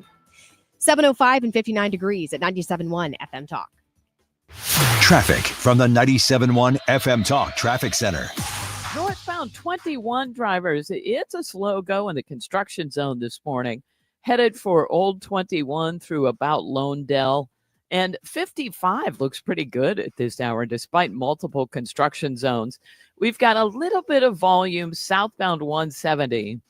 Headed for 6440. People are reporting an accident there just north of 64, but south of the Forest Park Parkway. So expect a bit of a slow go through there. If you are headed in from Illinois, we look great on the bridges downtown. No delays on the Illinois side at this hour. This report is brought to you by Gloria Lou. Planning to sell your home? Work with the very best. Gloria Lou, with your home sold guaranteed realty, will guarantee to sell your home at your price or she'll buy it. Visit GloriaHasTheBuyers.com. I'm Sue Thomas with traffic on 97.1 FM Talk. Air Comfort Service, heating, cooling, and insulation. Weather. Chief Meteorologist Dave Murray. After a wet and rock and roll weekend, things go quiet. Partly to mostly sunny skies on this Monday. Nice day. 71 for the high. Little bit windy. Tonight, clear skies, 51. Tuesday, sunny. Warm it up to 80 degrees on Tuesday afternoon. Partly cloudy Tuesday night, 56. Wednesday, partly sunny, maybe a spot shower. Again, near 80. This is 97.1 FM Talk. Chief Meteorologist Dave Murray. Coming up on 7:07 on this Monday morning, 59 degrees. You can listen to the Marc Cox Morning Show or any other show on 97.1 FM Talk anytime or anywhere by downloading the free Odyssey app. The Marc Cox Morning Show is brought to you by Thomas Helbig and Bob Kershaw with the Retirement Advisory Group, retirementkey.com. The Marc Cox Morning Show. I want to compliment your show on how fair and level-headed everything you guys talk about. Who is this guy? He's saying what we've been saying forever. Maybe what we need from a conservative standpoint is the Marc Cox Morning Show. I respect that. We don't agree. Listen to both sides. This, let's get it on, is the Marc Cox Morning Show.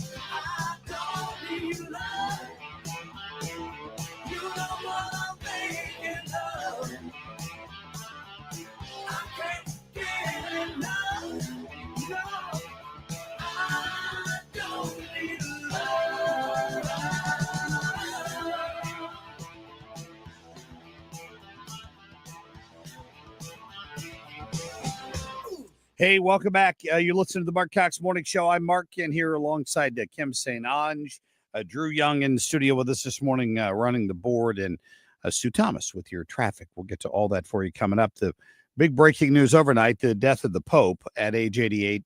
All the networks are covering it. Fox News talking about contenders to succeed Pope Francis. I was surprised to see Cardinal Burke on there because I'd always been under the impression that he was sort of on the outs, and surprised not to see Cardinal Dolan name on that list of potential top contenders. several, at least one from Africa and a few others mentioned on there. I mean, we don't know them for the most part here in America. I guess if you're deeply steeped in your Catholic religion, you might have a better idea on who some of the contenders are. But at least one American name up there that I saw, which surprised me a little bit. Cardinal Dolan spoke out on this a little bit earlier this morning. And of course, I think for many of these folks, they had been preparing themselves for this. If you watch the network news coverage, they all had these stories pre-prepared. They were, I mean, I'm just pointing that out. They're slickly produced. They couldn't have thrown that together in 3 hours. We all expected this. Once he was in the when hospital with double pneumonia, he just had been battling some health issues more recently. The interesting thing will be how long it takes to agree on a new pope, because the cardinals will basically be gathering at the Vatican to begin the election process. They're voting in secret ballots twice a day. And then once someone receives 2/3 majority, that person essentially wins. They're asked if they want to accept. Once they accept, that's when the white smoke is released from the Sistine Chapel chimney, basically signaling that a new pope has been chosen. Yes. And Jonathan Morris is a commentator. He's on Fox right now. He obviously covers the Catholic religion. He's one of the religion reporters. And, he pointed out something that I mentioned earlier, that this pope had not been particularly popular among conservatives, even conservatives in the church, because of some of his liberal policies. But he pointed out that, I thought it was a fair point, that regardless of what you thought of him, if you are a Christian, whether you're evangelical or Protestant or whatever it happens to be, he's whoever is Pope is the loudest voice in the world for speaking and talking about the gospel. Mm-hmm. Like, he gets headlines like nobody else, like no other church leader in the world. And like him or not, he plays a very important role for that reason. Now, I still think a lot of people will disagree with, obviously, some of his positions on, LGBTQ stuff and things like that. He actually got involved in some political issues as well. He did. And I have a feeling that's going to be the trajectory of the next several popes, especially considering he had a big hand in the current cardinals. So they would likely be probably in line with what he thinks on some of these issues. The one we keep hearing is there will likely be a cardinal from Africa who's chosen as the new pope. Maybe. Seems like that will be the that front seems runner. to be some of the speculation this morning. He will not be buried in the Vatican. Unlike his predecessors, he's already picked a spot at a different spot there in Rome, I guess close to the residence he chose to live in. He did not live at the Vatican, which is unusual for a pope. So we'll continue our coverage of this for you a little later. Coming up, we're going to get to the final version of Real or Fake with our own Carl Middleman. In case you missed the announcement on Friday, Carl is leaving us for a better opportunity, and we're happy for him, but we're going to miss him a lot. He's going to come in and do his final edition of Real or Fake for us coming up. Bottom of the hour, I booked this on Friday because I think it's true. Apparently, there's a serious shortage of family physicians these days. Like to go out and get a general practitioner, they estimate the shortage at close to 90,000 nationwide, because med students have different priorities these days. And we're going to talk to Dr. Bill Hennessey about that challenge coming up here 7:35, and then we'll get to Kim on a Whim before the end of the hour. Right now, Drew, let's get to our top stories, please. The Marc Cox Short List.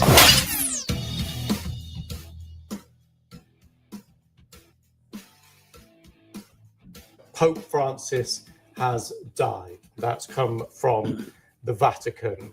We just have that breaking news. Yeah, as we walked in the door this morning about a little after 4:20 or so, this news was just breaking here in the States, and that was the BBC bringing the news that Pope Francis had died at about 7:35 a.m. Rome time at the age of 88. If and when we come back to power, and we will, we are not going to look kindly upon people who facilitated authoritarianism in our country. We're going to authoritate those authoritarians, is what you're hearing from Jamie Raskin, who's warning we're going to be back in charge, and when we do, we're going to get even. Kim, are these cuts for the broadcasters warranted? Hallelujah, and it's overtime, and I can't wait for it to happen. Yeah, Kim Strassel talking about them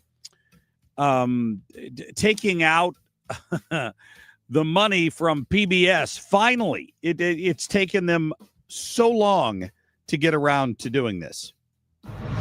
What concerns me is Van Halen never went to the border the last 4 years on Joe Biden when he had a 600% increase in sex trafficking in women and children. You have a record number of no inspected terrorists crossing that border. Yeah, Tom Homan ripping Chris Van Hollen a new one this weekend on TV when he made his rounds at some of the talk shows. Homan is a straight shooter. And he's like, listen, don't go down there and tell me that you're looking out for your constituents. This guy was a gang member and an illegal, and he absolutely deserved to be deported. Maybe he shouldn't have been deported to El Salvador, but the bottom line is he's not coming back. And that's the whole thing about it.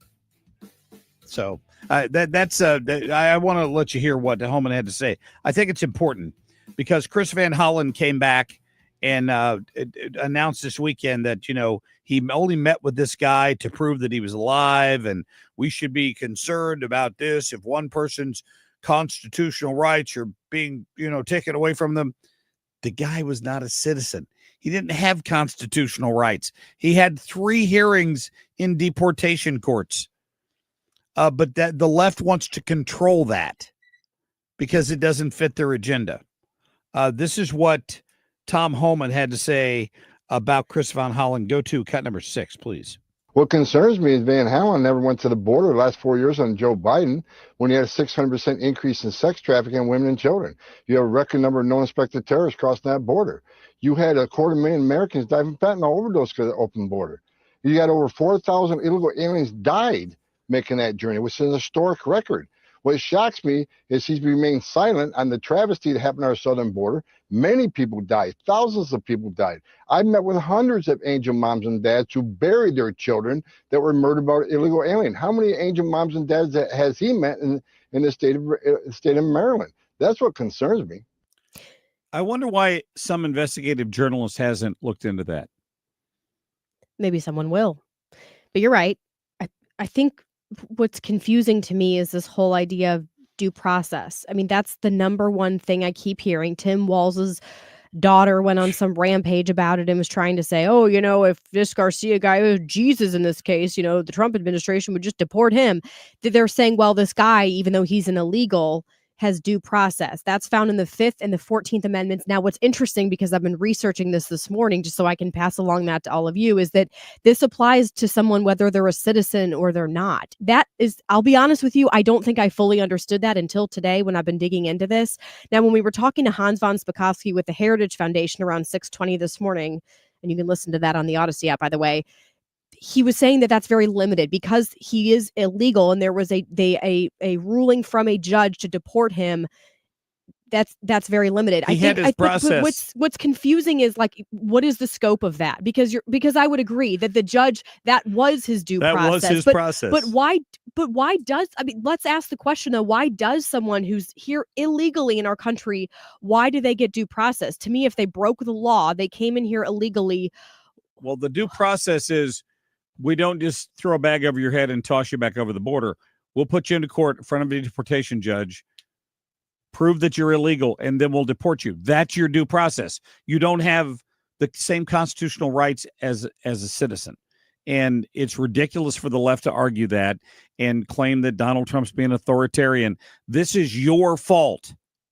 Your party let all of these millions of people in illegally, and now we've got the tough job of throwing them back out. So this is all your fault. And how do they have Chris Van Hollen. How do they have time to go through? They estimate 10 million people came across the border, specifically when Biden was in office. Rather, at least. Seriously, how do these judges have time to filter through 10 million of these cases? It's going to be 2057 before they can get through all of these cases. Meanwhile, we still have an issue with crime and all sorts of things. We have to protect our country. The Biden administration was a complete disaster, and it created a mess that is going to take us years to dig out from under. It'll take us longer than Donald Trump will be in office to dig out from under, even in his third term. Just kidding. We'll get to a quick break here. Get Carl in here for his final real or fake right after this.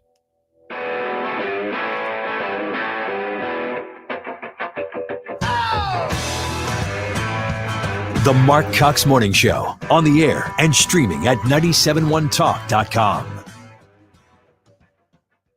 Traffic from the 97.1 FM Talk Traffic Center.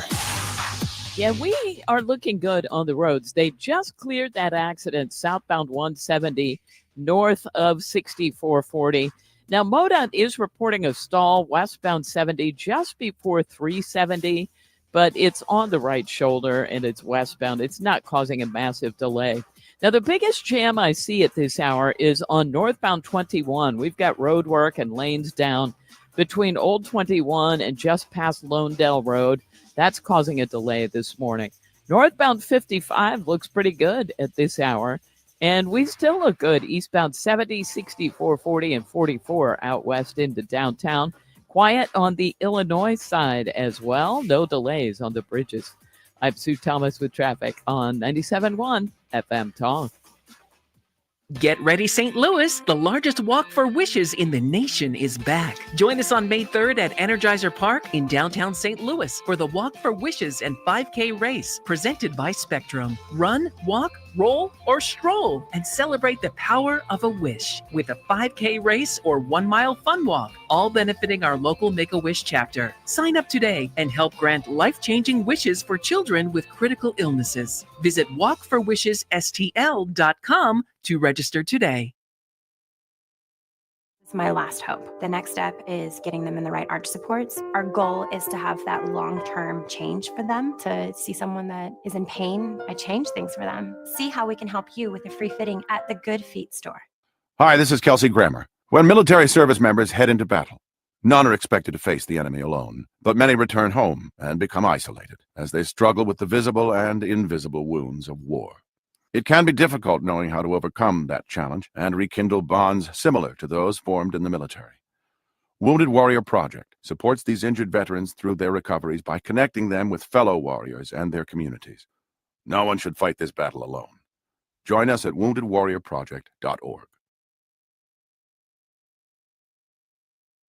Let me tell you one of the reasons I think we became the largest injury firm in the world, and it's not even close. I'm John Morgan of Morgan & Morgan.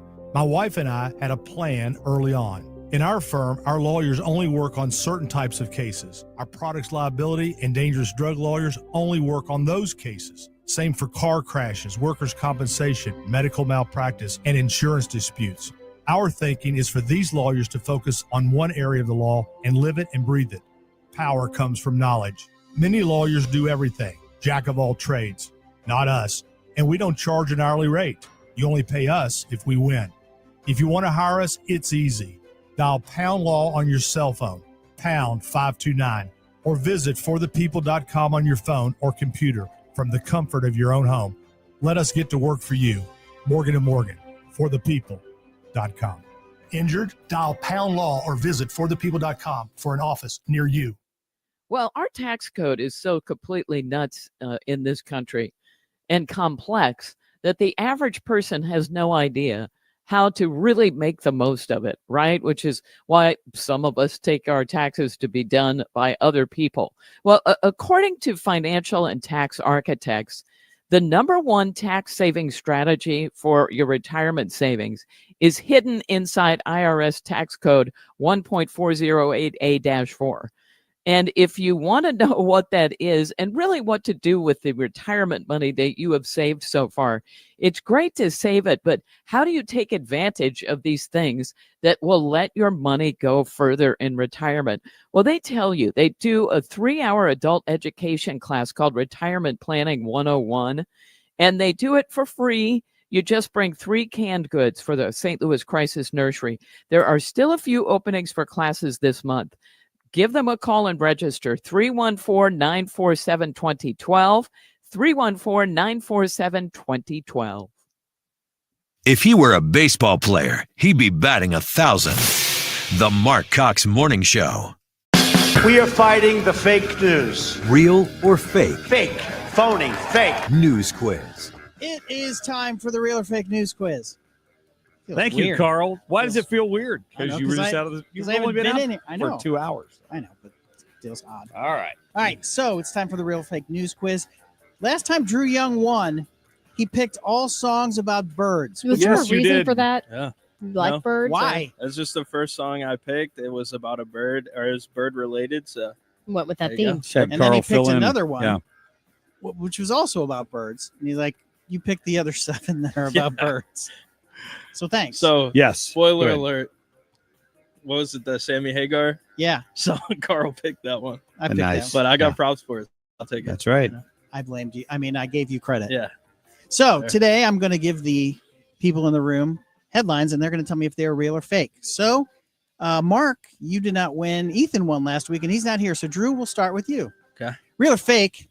NASA accidentally sent a Roomba to the ISS. Real or fake? Accidentally. I'm gonna say fake.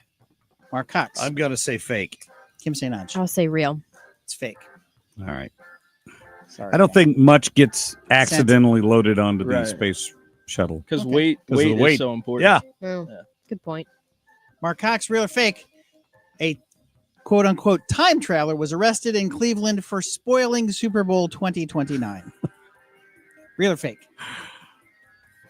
Fake. Kim St. Ange. Fake. You said quote unquote. Quote unquote, a time traveler was arrested in Cleveland for spoiling Super Bowl 2029. I don't want to tie Kim, but I'm gonna say real. It's fake. Okay. Thank you. I mean, I'm sure there are some mentally ill people. The headline. 2029. I'm just going off the headline. Yeah. so. Thank you. All right. Kim St. Ange, real or fake? Cracker Barrel says it might have to shrink biscuits because of tariffs. Real or fake? We'll say real. Let's say Drew. real. I'm going to Mark go Cox. with fake. It's fake. Oof, Mark is Mark sweeping is right winning. I have a friend who works for Cracker Barrel. They're not You would have shrinking their heard biscuits. Trust me. Drew Young, real or fake? We know that Halloween is number 1 for chocolate sales, but Easter is number 3 after Halloween. Real or fake? now. Wait, you said Halloween's number Halloween's one. Oh, I'm sorry. I lied. I read that wrong. Halloween is number 1 for chocolate sales, but Easter is number 3 after Valentine's Day. I'm gonna say real. Mark Cox, I'll go with real on that one. Kim St. Ange. I think I'll say real. It's fake. I almost said fake. But you didn't. Easter is number 2, then Valentine's Day. What's the, Knew I what's the should have score? gone fake. What's the score? You and Kim are tied at 1. Mark has 3. Shocking. They sell twice as many chocolate things for Halloween than Easter. Can we go double points here? No. But Mark Nice Cox, try. you're up. Real or fake? New York City has more subway riders than anywhere in the country. Chicago is number 2. Real or fake? I will go real on that. Kim St. Ange. I feel like that has to be real. Real. What does that mean that you're saying it's Yeah, real? I'm going to say real. Real. It's fake. What? It's Washington, D.C. is number 2. Really? Chicago That's is number fair. 3. I didn't Okay, know. I I didn't guess- know that until That's actually when I don't found know this out why. I 2 guess days I ago. just hear of Did- everyone writing that in Chicago. Did you guys take the subway or anything when you went to DC? From Jersey over into the city we did, but And- not and- in New York City proper. No, when Todd we were- Pyro when- told us not to. when we were in DC, DC. I met my sister at. Oh, you the- mean in DC? My Yeah. sister-in-law at the station. Yes. But we did not. We did personally- not personally We ride it, rented scooters. Yes. Kim St. Ange, real or fake? Rotten Tomatoes was created by a Jackie Chan fan in anticipation of the movie Rush Hour. Real or I fake? have no idea. I will say fake. Say Young. real. Mark Cox. I'm going to go with real. It is real. Killing it. That's wow. Mark's. I mean, it doesn't matter because.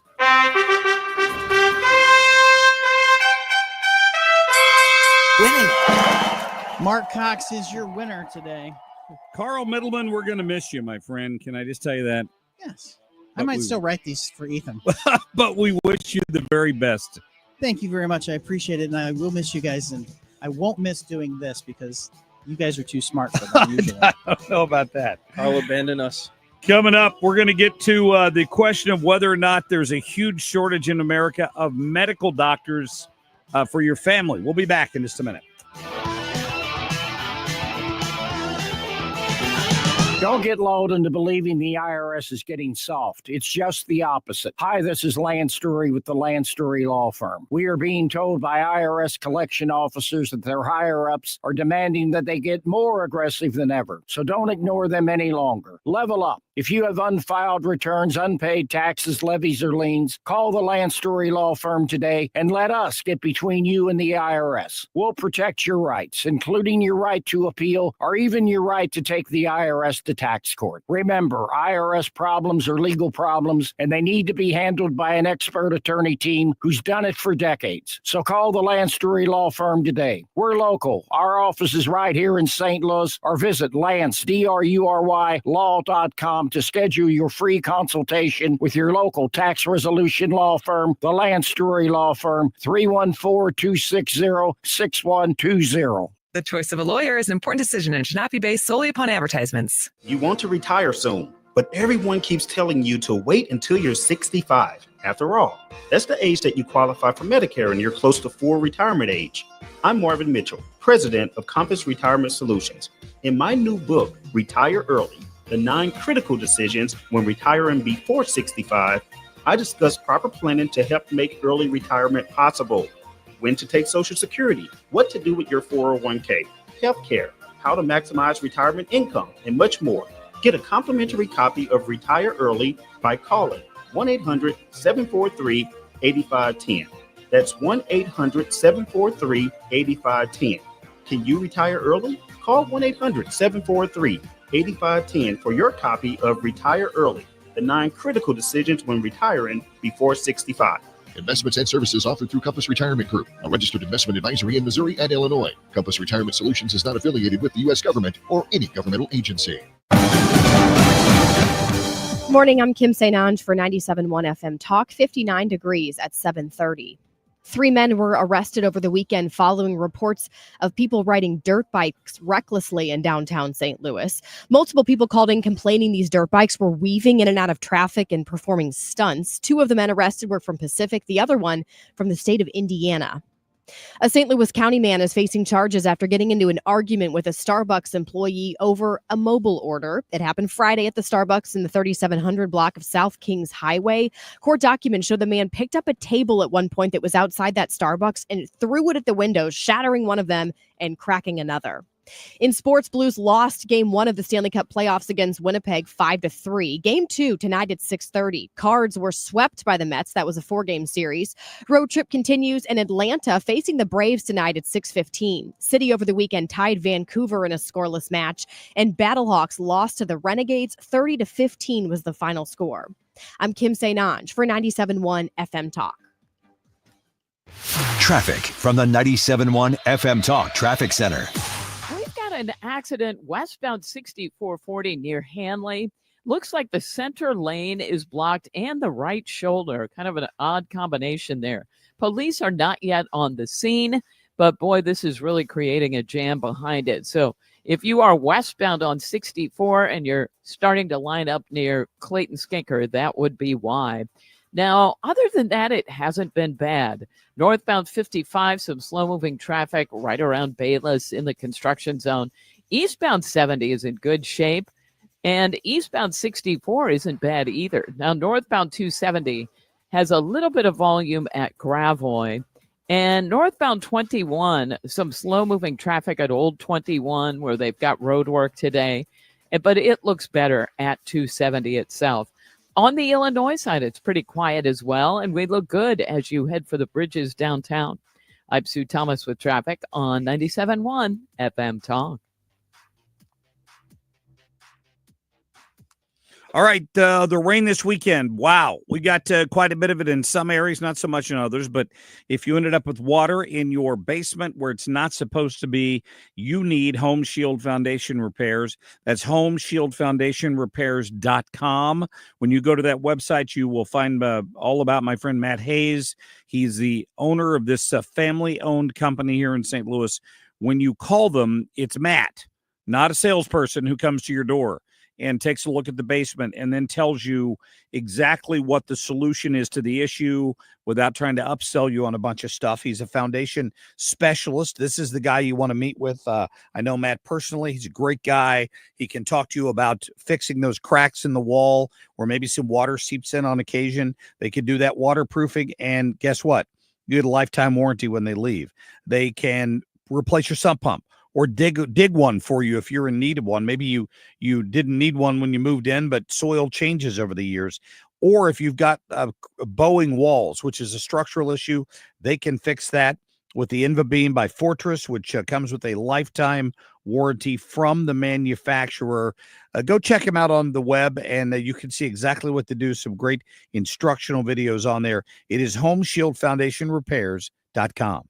When you're trying to find quality candidates, all the searching, screening, and interviewing can become a job itself. You need Indeed, the all-in-one platform that makes it easy to interview, screen, and hire quality people. Visit Indeed.com/credit. On-time news. On your time. Download the Odyssey app and dip in whenever you want. And stay on top of what's happening. 97.1 FM Talk on the Odyssey app. Smashing his guitar at the end of every segment. Marc Cox.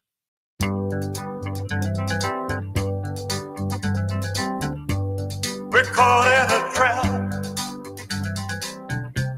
I can't walk out because I love you too much, baby.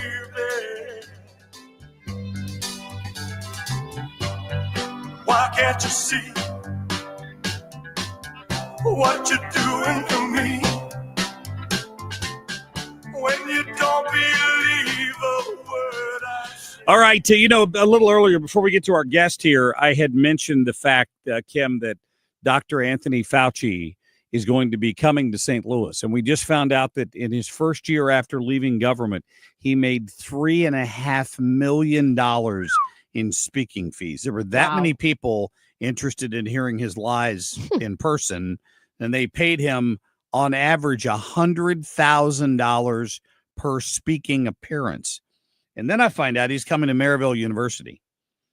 And I was interested to know what it would cost for people who are going there to see him. Mm-hmm. You can't buy a single ticket. You have to subscribe to the whole speaker series is how they get you. So it's the cheapest ticket, as I found on here, is $475. That's for open seating. And then there are two more levels above that. I guess if you want platinum seating, it's $655 for the series. It's one subscription, one price, and 7 different speakers over the course of the season. It's always better hearing lies in person. There's just something about that experience that's just top notch. So if you really want to go hear Anthony and contribute to his $100,000 speaking fee, it is $475 smackaroos. And that's if there are any seats left. It's at Powell Hall is where they do this on North Grand. So that is how Maryville University chooses to spend their endowment money and maybe their tuition money. I don't know who pays for it. Why don't we go, Mark? Speaker fees aren't going to pay $100 for if he's the most expensive speaker at $100,000 and everybody else charges less. There's no way they're going to make $200,000 on that thing. But people will be willing. Happen. People will be willing to fork over that money just to see Fauci. I guess they don't even maybe care about the other speakers.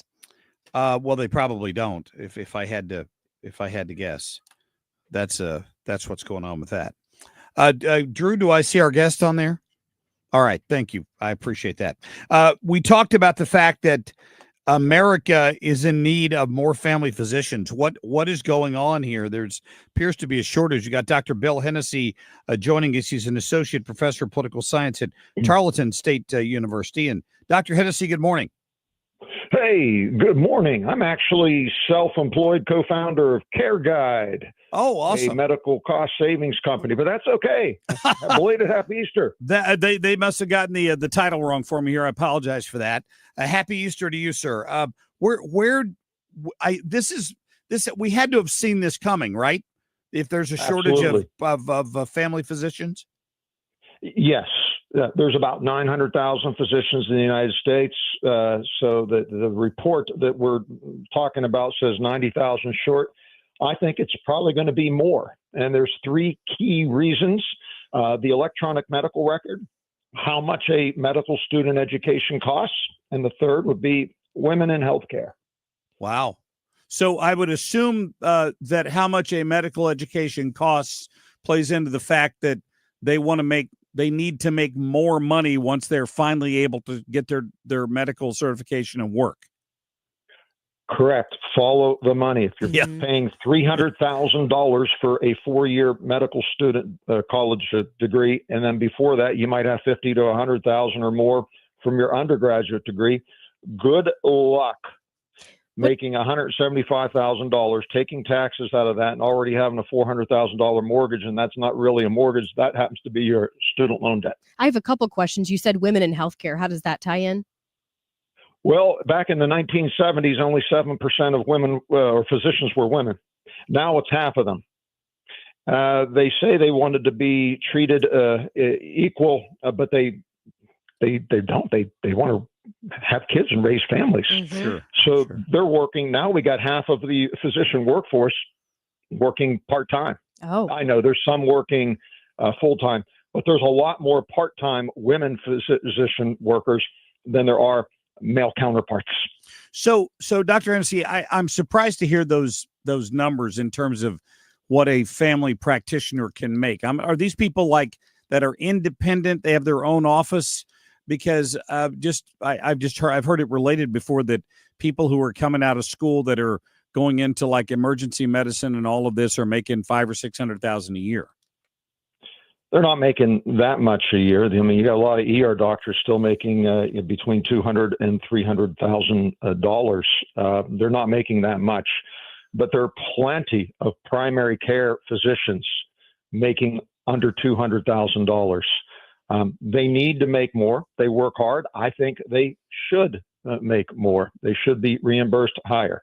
Do you think there's anything at play here with the increasing popularity in concierge medicine, where it's kind of a fee that you pay and then basically they're on call? Because I know that people have said that even if they have a family doctor, that you're trying to get an appointment and you're having to book out months and months and months. And so people don't want to wait. So they're willing to pay more for the concierge doctor, or they're saying, forget it, I'm just going to go to the urgent care.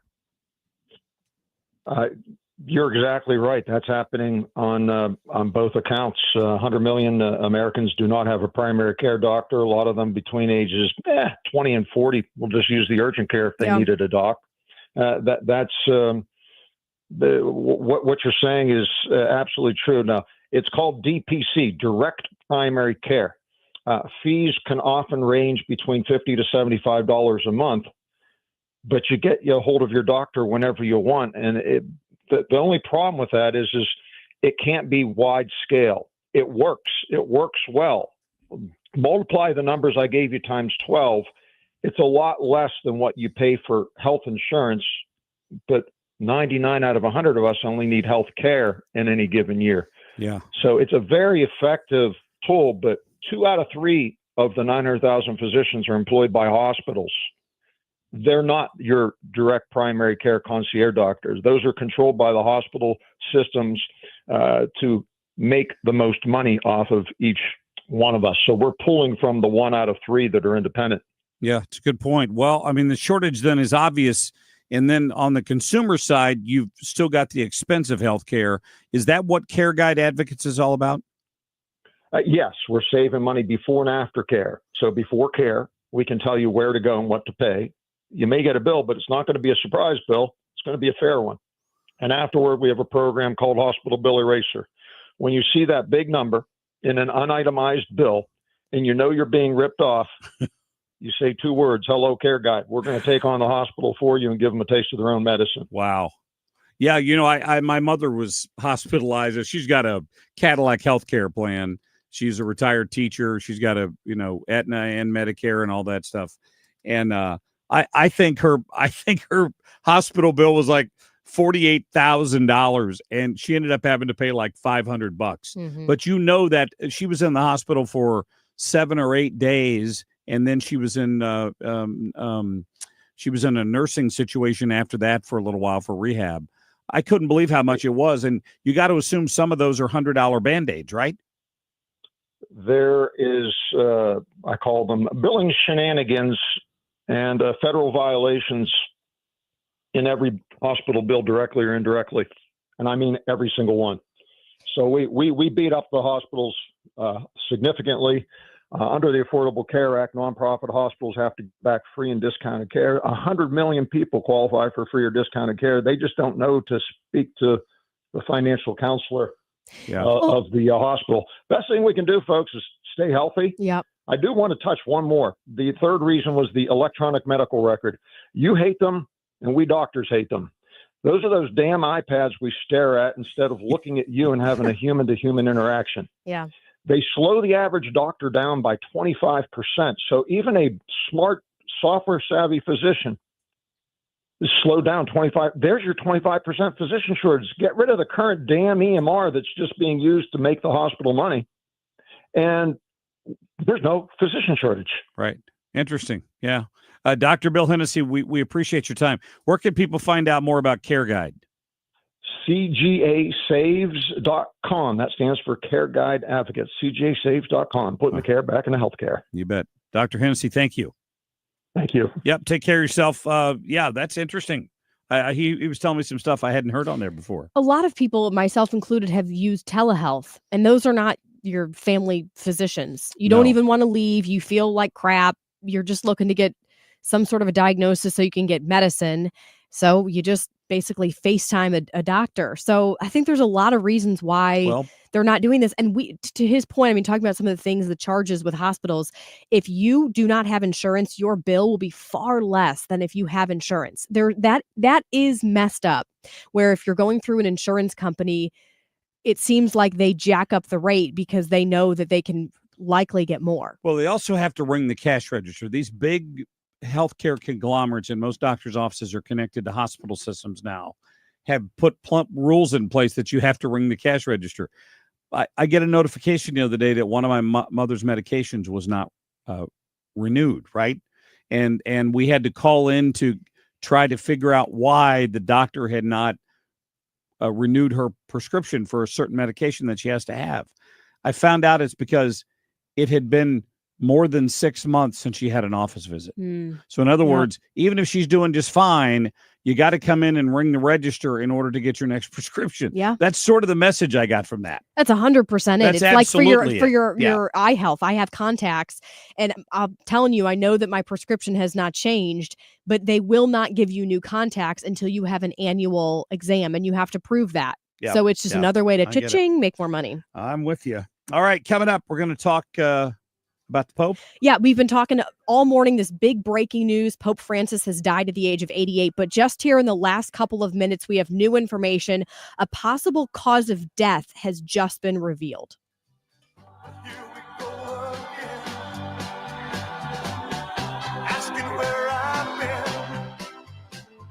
Catch anything you missed today by getting the show podcast at 971talk.com. Traffic from the 97.1 FM Talk Traffic Center.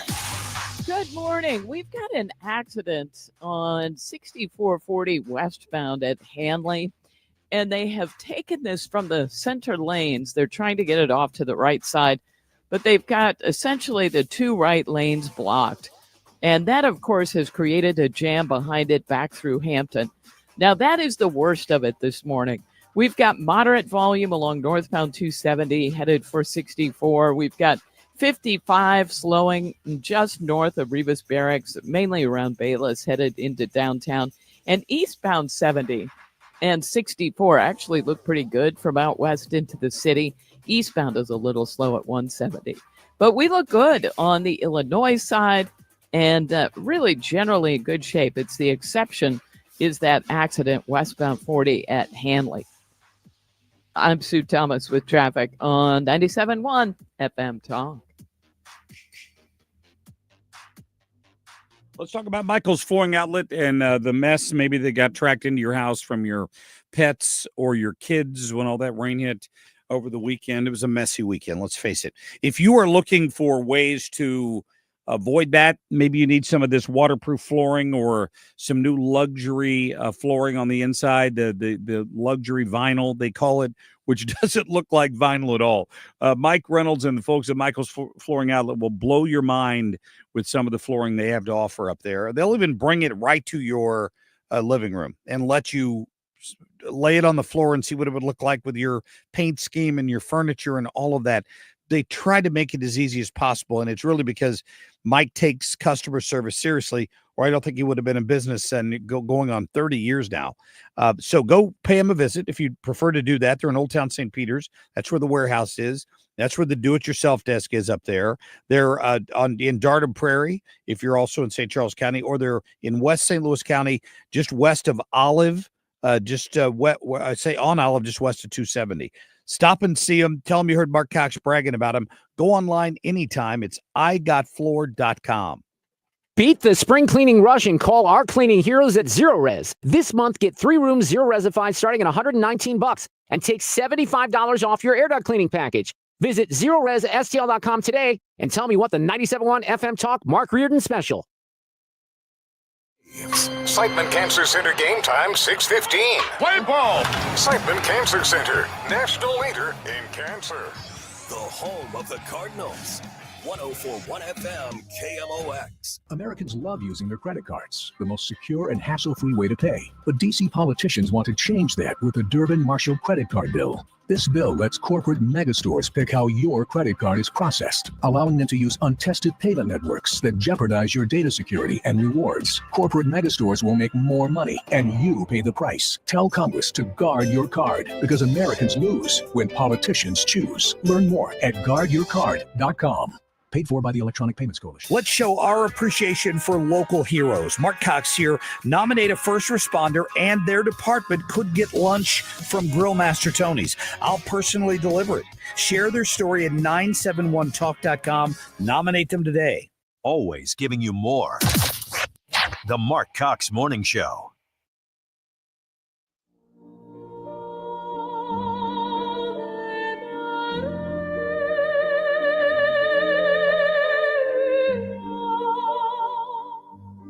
But then surprising many as Pope by bluntly taking on controversial causes, speaking out against the invasion of Ukraine,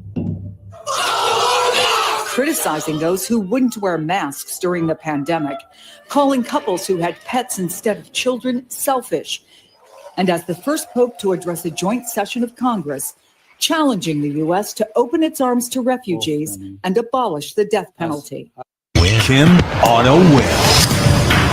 No doubt Pope Francis was controversial, and the big news we've been talking about this morning is that he passed away at the age of 88 this morning, around 7:30, just after 7:30 Rome time. And now, just within the last handful of minutes, the Italian media has released a possible cause of death.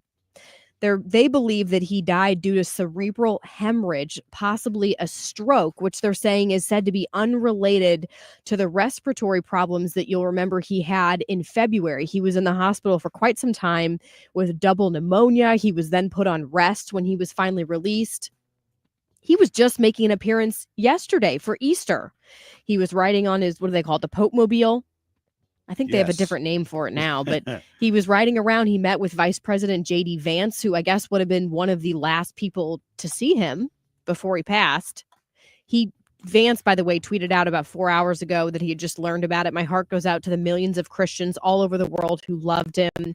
I was happy to see him yesterday, though he was obviously very ill, but I'll always remember him. And he posted some homily that he'd given in the early days of COVID. So the headline in the Daily Mail this morning is that Pope Francis' final awkward moment with J.D. Vance, because the two of them had disagreed over the illegal migrant deportations in the U.S. I don't know that even came up yesterday in their meeting. I doubt it. But the Daily Mail is claiming it was an awkward moment. Well, the Pope gave them chocolate Easter bunnies and all kinds of stuff when they were there. How could that have been awkward? Did Vance get a chocolate bunny? His kids did, certainly. Yeah. Francis was also outspoken about Latin mass. I don't believe he was too keen on that. He was very outspoken about LGBTQ and more or less saying, who am I to judge? So that was controversial. The question is, who's going to be replacing him? Essentially, what's going to happen is that all the cardinals are going to be gathering at the Vatican. They're going to be doing these secret ballots about twice a day, morning and afternoon. Once a candidate receives 2/3 majority, then they're asked if, hey, would you like to accept the election? And then the white smoke, once they've agreed on that, the white smoke will be released from the Sistine Chapel chimney, which essentially signals a new pope has been chosen. We've seen 8, 9 or so candidates, these cardinals who have been rumored as contenders, one of them being from Africa, several Italian. But how long this process will take, how long it will take them to agree to get somebody to get 2/3 majority vote, we'll see. But it's a good chance that the stance that Pope Francis had on some of these key issues will likely be seen in the new pope, because he had a big hand in the current cardinals who will be choosing a new leader. It's true. I got to see him doing a mass when we were there last year in St. Peter's Square. It was they moved it indoors, I think, because it was going to rain that day. But it was televised. They had the big TV monitors outside on the square, and you could see the Pope giving his mass, and they had the chairs pulled out and everything. A few people were in the audience, but I think it was raining that day, if I remember correctly. But even as a non-Catholic, we took our tour of the Vatican, and it's pretty impressive. It's historic, and it's behind big walls. I would even imagine. Though he apparently didn't think we needed to have any. But I'm bummed. Yeah, I mean.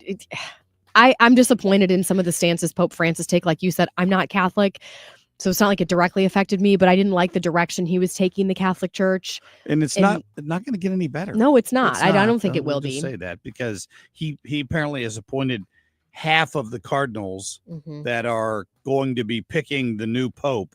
So there's a decent chance that they might agree with him theologically or politically, whatever his point of view was.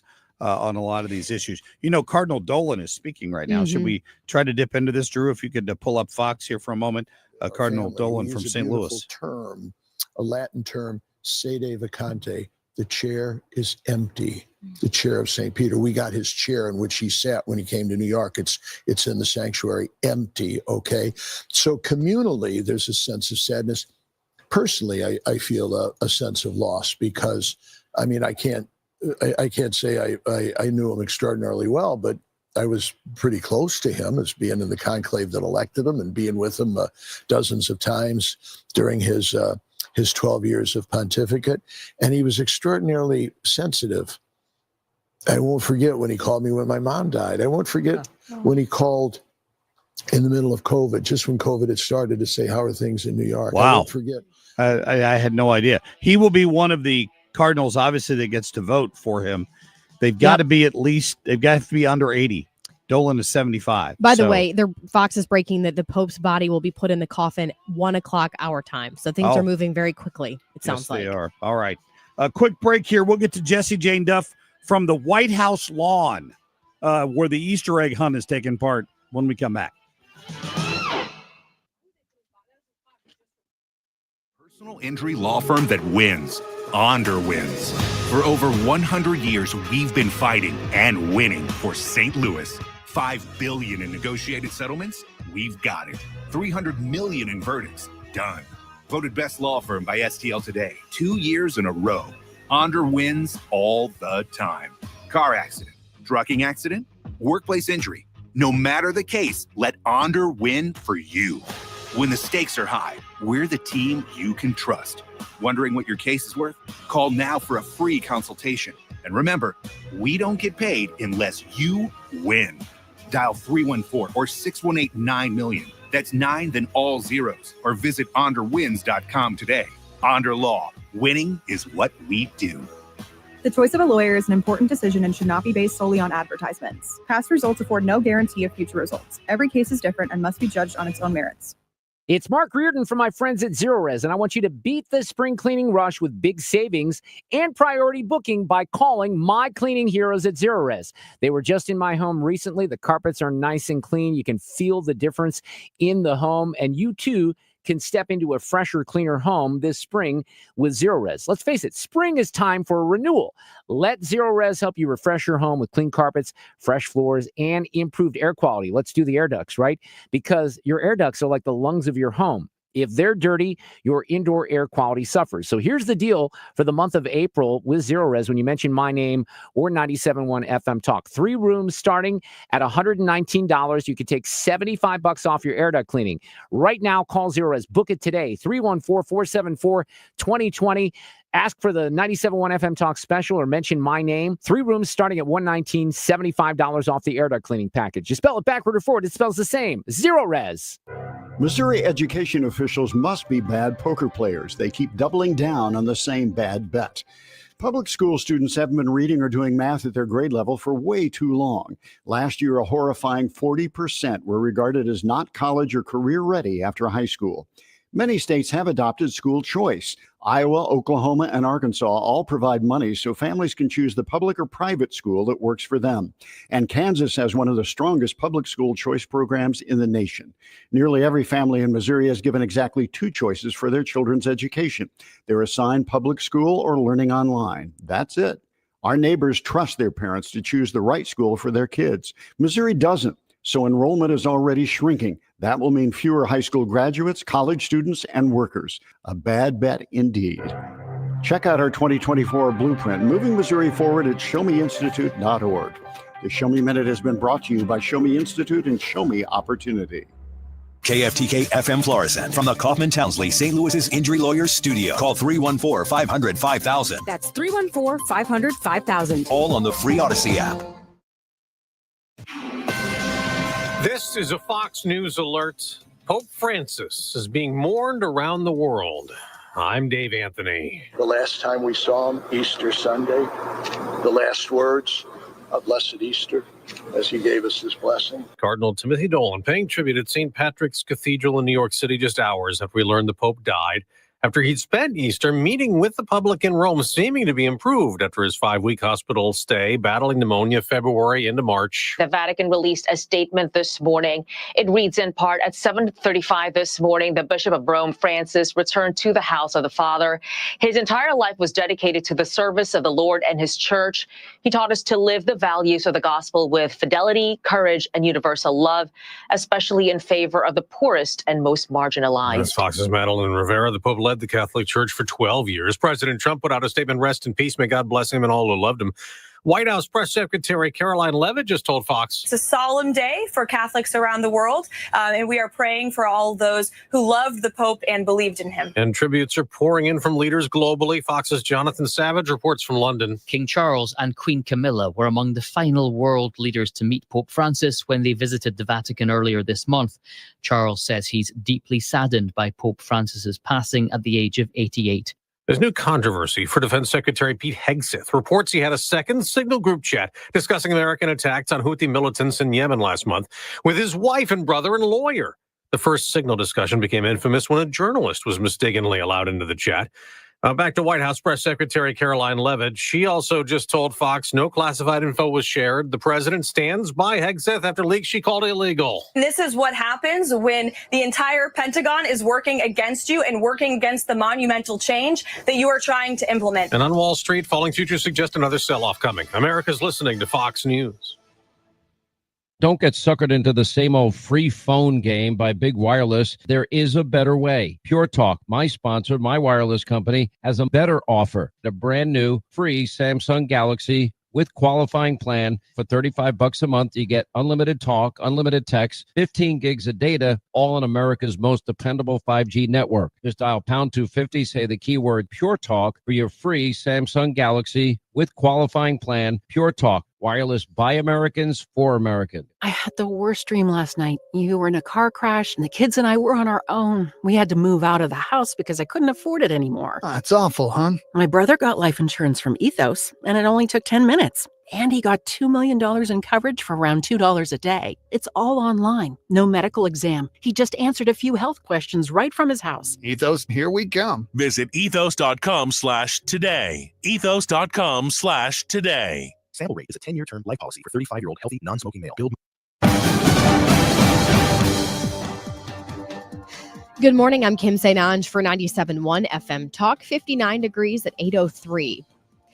Ameren crews in both Missouri and Illinois will continue restoring power today to hundreds of homes following yesterday's storms. On the Missouri side, there were more than 400 outages reported in St. Louis County, another nearly 700 in Jefferson County. A tornado watch was in effect in the city until 11 last night. Thankfully, no reports of any damage in the metro. A boy from Gaza has arrived in St. Louis to be treated for a leg injury. The group Heal Palestine brought 9-year-old Mustafa over. At this point, it's not clear how long he'll be here. We know Heal Palestine has brought dozens of children from Gaza to the United States to get medical care. At least 2 large sinkholes have opened up in St. Louis City just in the past couple of days. Crews blocked off an entire area surrounding 17th and Cass Avenue. That's right where one of those potholes is. That one's about 20 feet deep. Well, then there's another sinkhole, I should say, that just opened up at 14th and Park Avenue. That one is estimated to be at least 30 feet deep. No one hurt. Not clear how long it'll take the city to fix them. 59 degrees at 8:04. You're listening to 97.1 FM Talk. In sports, Blues lost Game 1 of the Stanley Cup playoffs against Winnipeg 5-3. They were ahead going into the third period. Things were looking great, and then it just did not end pretty. Game 2 tonight, 6:30. Game 3 is the big one. That's because it's going to be the first home game for the playoffs here with this match between Winnipeg and the Blues. Okay, but it's a late game, so Thursday at 8:30 is the start time. Well, the Cardinals were swept by the Mets. That was a 4-game series. Yesterday's score 7-4. The Cardinals road trip continues, this time in Atlanta. They'll be facing the Braves tonight at 6:15.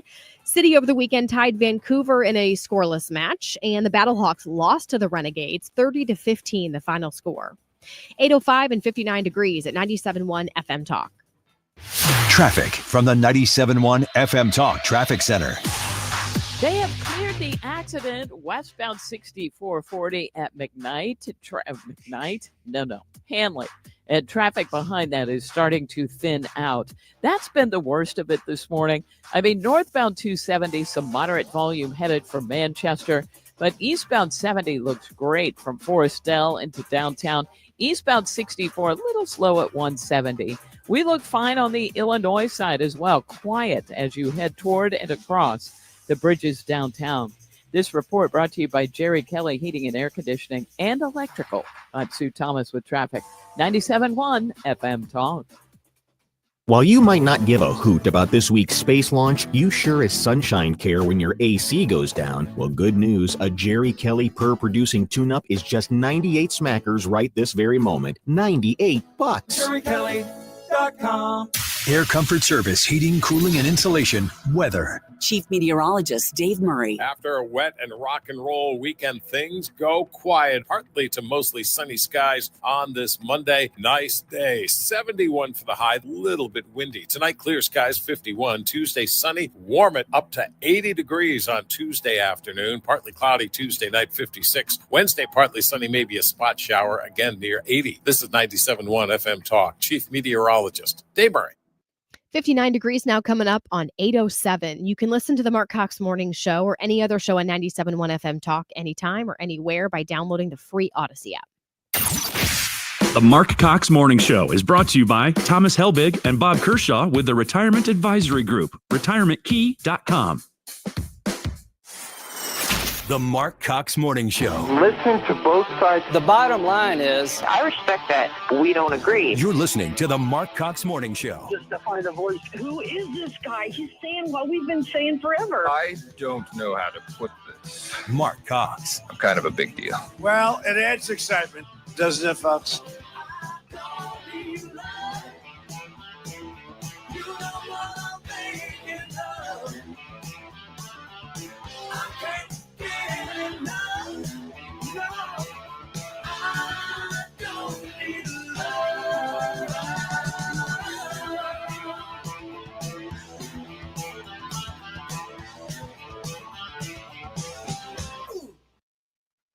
I spoke to the vice president's team this morning, and they expressed how excited and grateful they were for the opportunity to have met with the Pope just yesterday. And of course, we know the Pope has gone to be with the Lord this morning. And I spoke to the president about that as well. And he has put out a statement to say, God bless the Pope and all those who loved him. He touched millions of lives throughout his tenure as the head of the Catholic Church. And so it's a solemn day for Catholics around the world. And we are praying for all those who loved the Pope and believed in him. Yeah, that was Carolyn Levitt, of course, White House spokesperson, talking on Fox News just a bit earlier this morning, and given the reaction from President Trump, who just tweeted out on Truth Social, just put out on Truth Social, rest in peace, Pope Francis. May God bless him and all who loved him. We just got that a minute ago, and we have Jonathan Savage from Fox News Radio on the phone this morning covering the death of Pope Francis. Jonathan, good morning. Hello, good morning. Yes, so what is we read something in the Daily Mail earlier that they now believe that the cause of death was not connected to his pneumonia. Have you heard about that?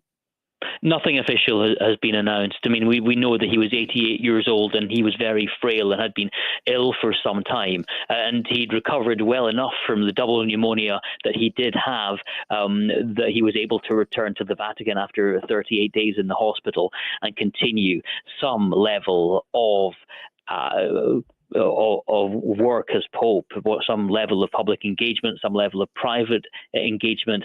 But yesterday, he was clearly not a very well man, as Vice President J.D. Vance said, having spent some time with him.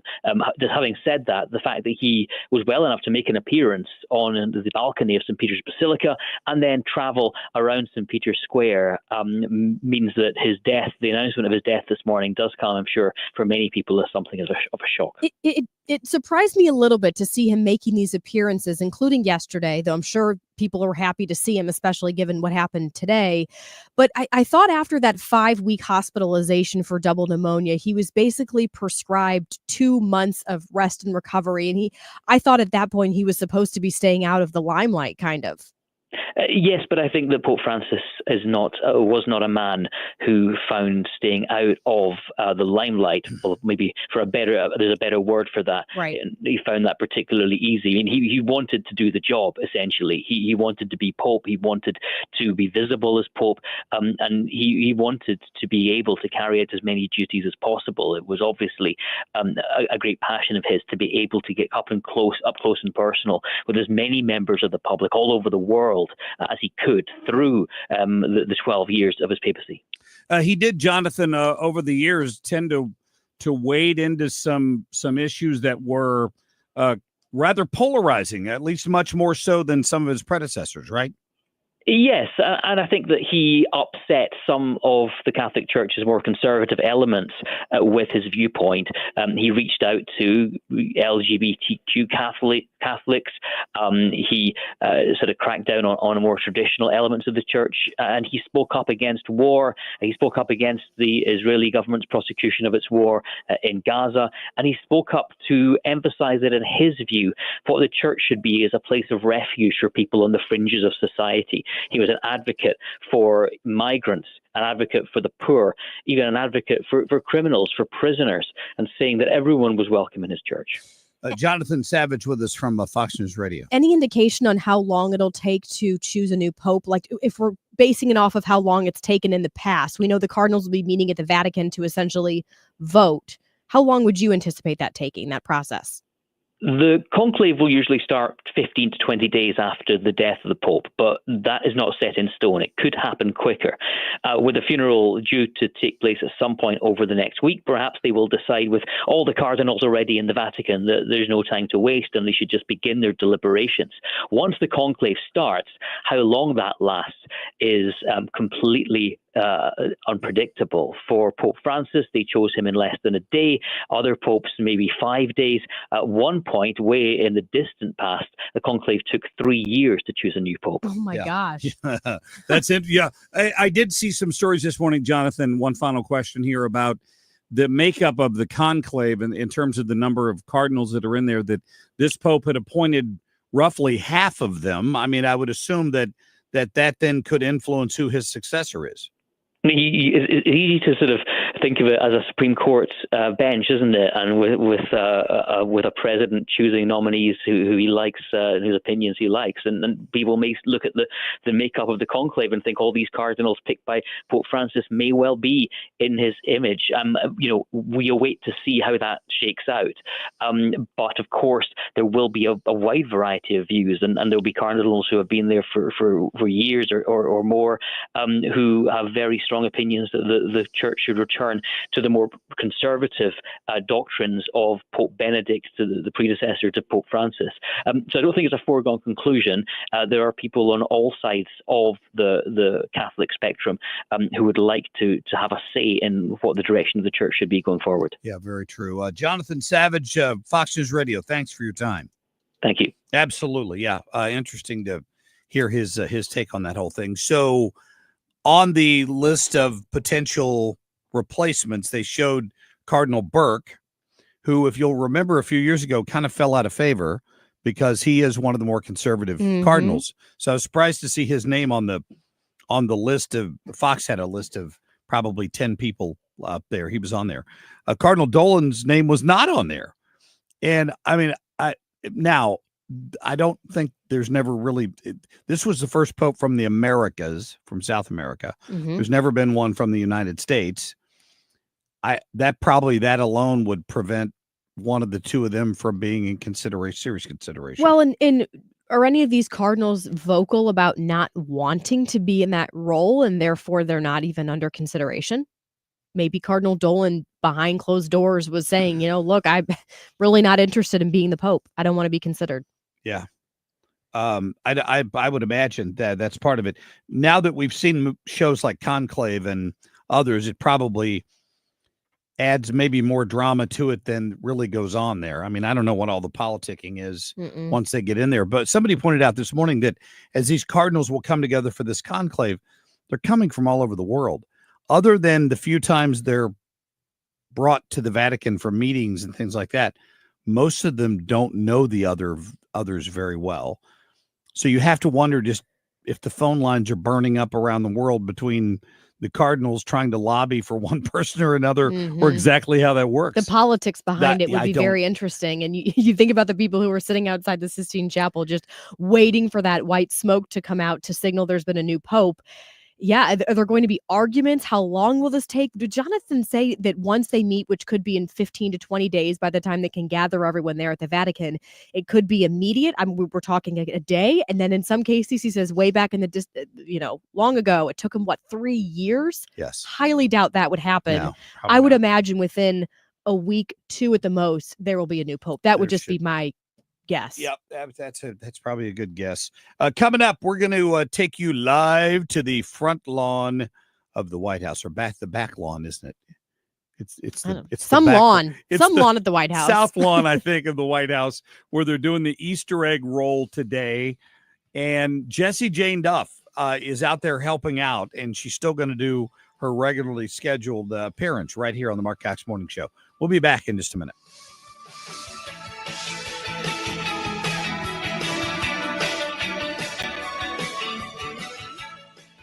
Traffic from the 97.1 FM Talk Traffic Center.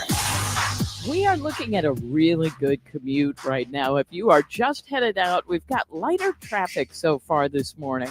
Now, we did have an accident westbound 6440 at Hanley that left us with a delay, but that's all but thinned out. Just a little moderate volume at Clayton Skinker, and then again headed for 270. Eastbound traffic looks great through there. Eastbound 44 also in good shape. 55 looks good. And we are quiet if you are headed in from Illinois. We look good on the Illinois side and on the bridges downtown. Traffic brought to you by GL International Realty.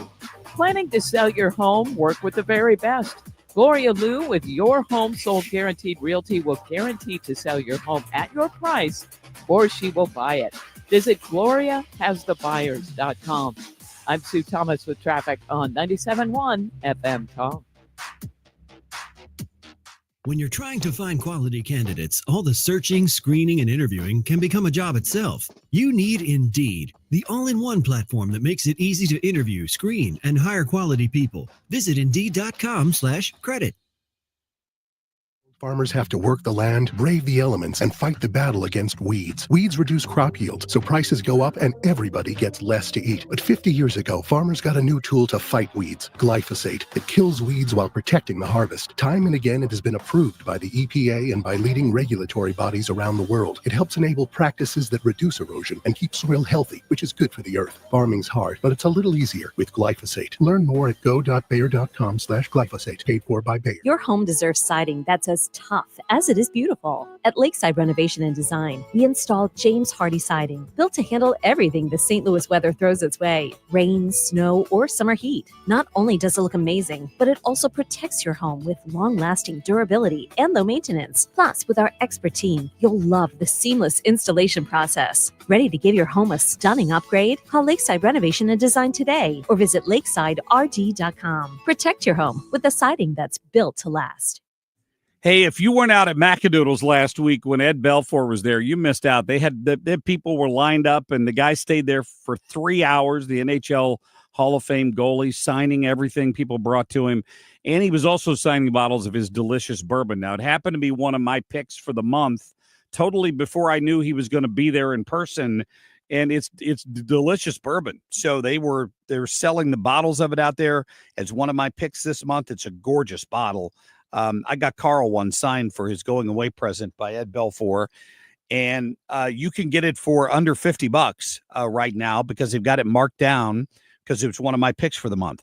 And they've also, of course, the Angel's Envy Rye, which is one of my other favorites when it comes to rye, and that's under $70. I've not seen it in any store at that price, but you've got till the end of the month to go out there to Macadoodles and get yourself a bottle of Angel's Envy Rye for under $70. And it's right there, Brian and Fizey Road. Great store. You're going to love meeting Mike McKenna, himself, former NHL goaltender, who's the managing partner. He's in there all the time and just a great guy. They got all the wine you can imagine, 2,500 bottles, tequila, gin, vodka, everything, a beer cooler, a humidor. It's great. Again, Macadoodles in Darden Prairie, Brian and Fizey Road. Go check them out at macadoodles.com. The Foley Foundation works tirelessly to bring American hostages home. Kim St. here. We're raising awareness about the Foley Foundation's mission to reunite families, hold captors accountable, and prevent future hostage taking. Visit 971talk.com/events to learn more. You're listening to the Marc Cox Morning Show. And now, more sweet intro music.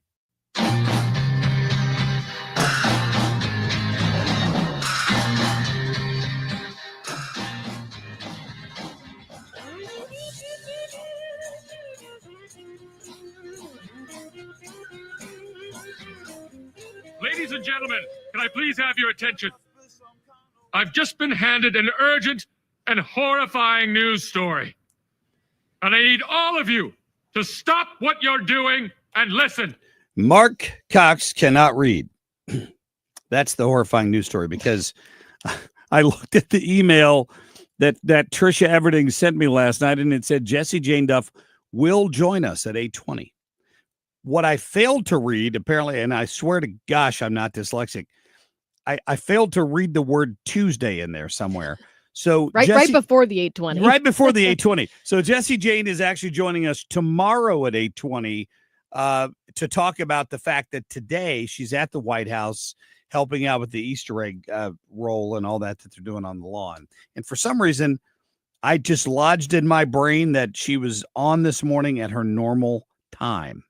And that was my mistake, not anybody else's. So I apologize. They're all looking at me like, do you know something we don't? Have you been texting with Jesse Jane? Do you know that she's on this morning? I'm like, well, it said so on the email. Like, are you sure, Mark? I'm like, I'm pretty sure I saw Tuesday. It said Tuesday.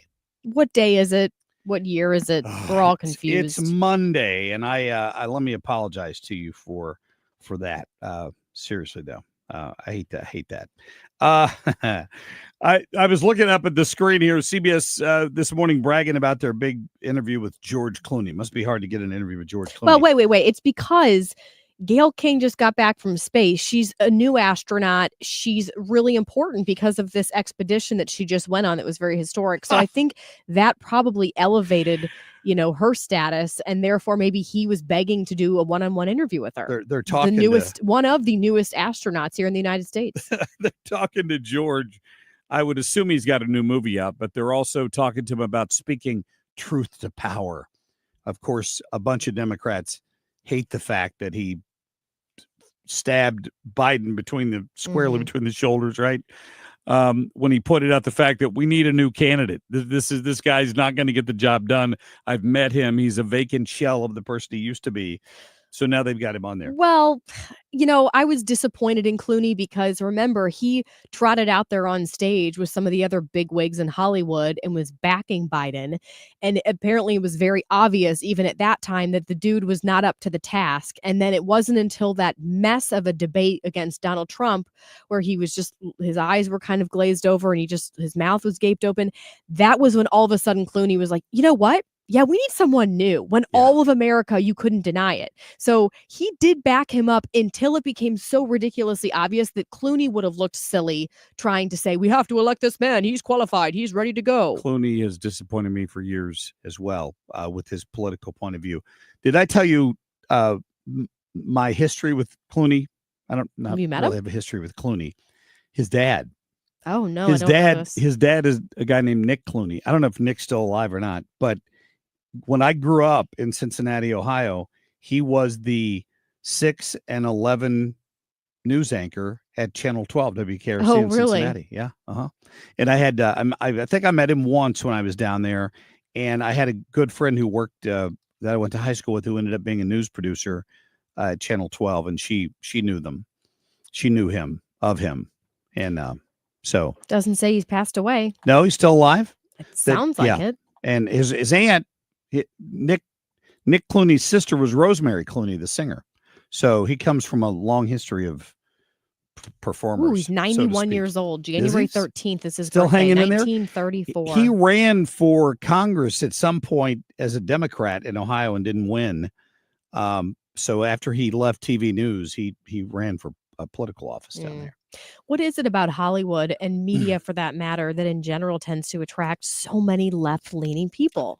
It really, really does dumbfound me. I honestly believe that too many people went to journalism school for the wrong reason.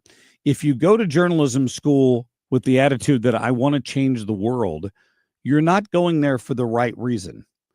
Journalists aren't out there to change the world. Well, what is the They're reason out you there should to go for? report on what's going on in the world. They're communicators. They're there to hone their skills on how to tell a story fairly and honestly with both sides without their point of view involved in it.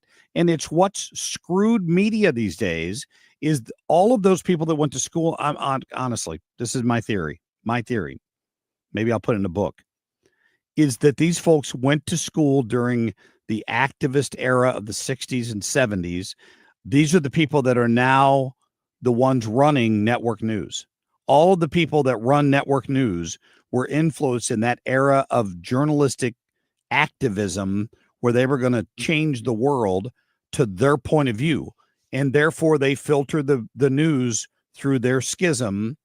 But they wrap themselves in the journalistic blanket cloak of invisibility. Remember the cloak of invisibility in the Harry Potter movies? They've got one of those. You can be as biased as you want as long as you wrap yourself in your cloak of invisibility. And from the outside, nobody can see how biased you are, but your bias shows through in how you filter the news. That's what's happened in America. Anybody that tells somebody you should go to journalism school and change the world, that's not why you're going to journalism school. It's not. That's not your job. Well, I don't see a problem with that. I think it depends on maybe how you define that, because when people say that to me, because I've heard friends say that. Yes. I think it's this whole idea, well, I'm going to do something that encourages lawmakers to pass a bill that would then do something positive for the community. So I don't think it's that they're going to have some huge impact, but I think they look at it on the more of a local level, what they can do. It gets back to the days before I left Channel 4 when you'd walk into a news meeting and there'd be a checklist on the board and you'd give them your story idea. And if it didn't check off one of the boxes, advocacy, investigative, where you're running down the street and chasing somebody with a microphone, they wouldn't let you go do the story. At that point, you've crossed the line from journalism to advocacy. And there's a difference. You can have an I team that goes out and investigates things. Not every news story lends itself to that.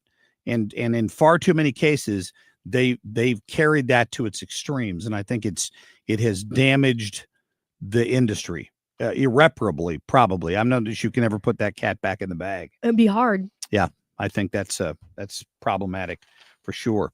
All right, coming up, we're going to get Tom Ackerman in here. I watched a little bit of baseball this weekend. I watched more golf than anything else. Of course, I watched the Blues game on Saturday, and that was disappointing. What do they have to do to win in Winnipeg? We'll see what Tommy thinks about it in just a few minutes. Stay tuned.